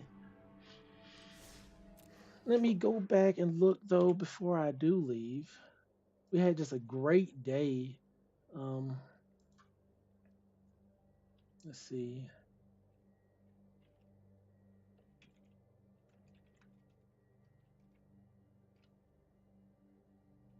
Uh, let's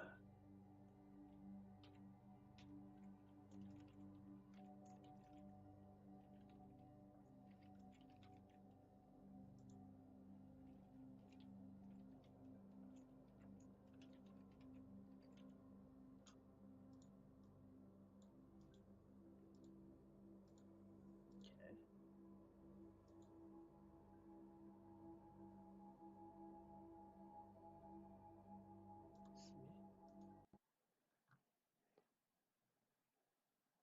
Yeah, I mean, just excellent, excellent day. Let's get this out of here. Excellent draft.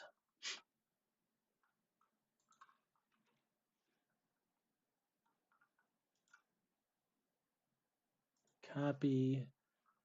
Still learn how to manage some social media stuff as far as getting like the images out there. But that was a oh that only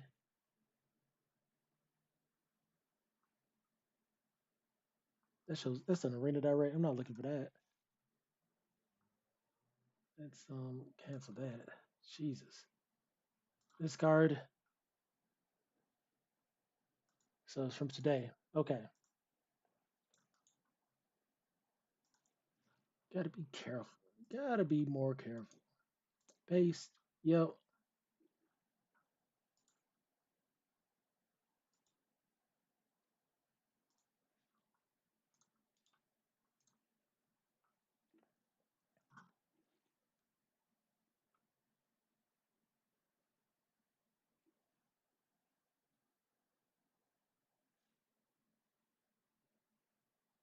Yeah, let's see. We'll leave this one. And then I can go back. Oh.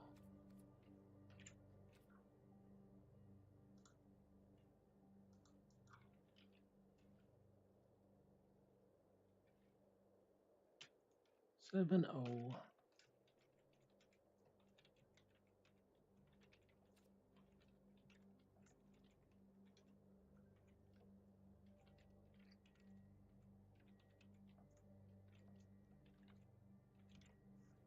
All right.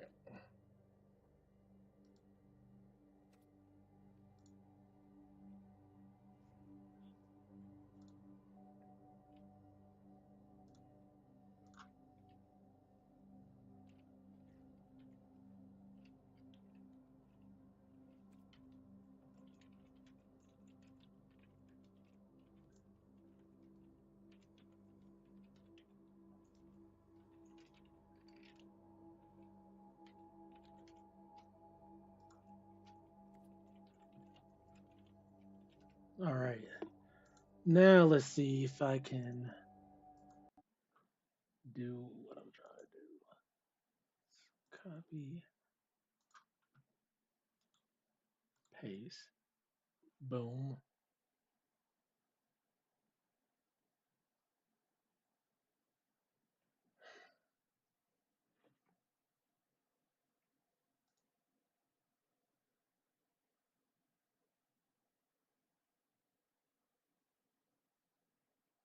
Like, what is happening?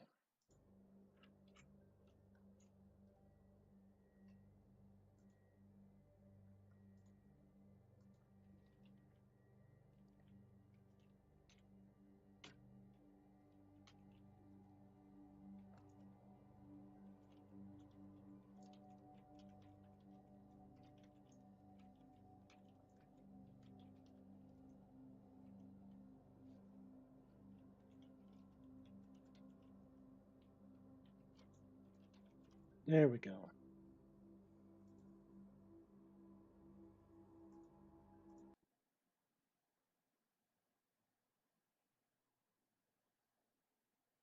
There we go.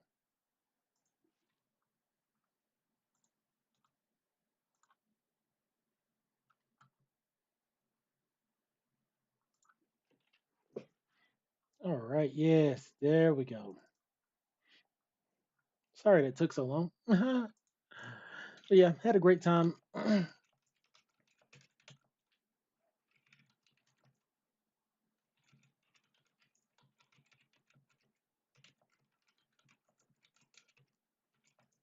Who we giving props to here? Voice of Victory.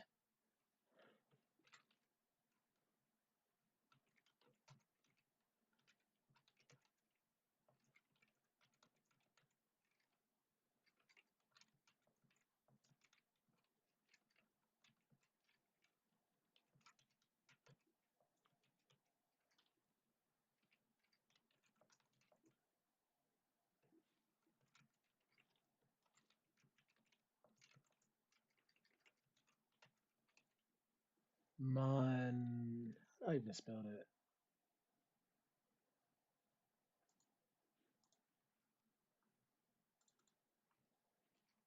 Oh no, we're gonna give credit to Quasi Revenant.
Yeah, that tummy is rumbling.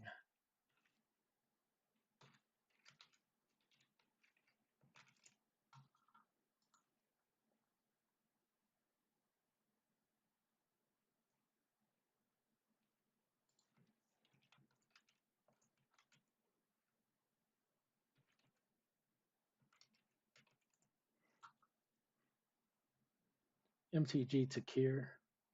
MTG TDM.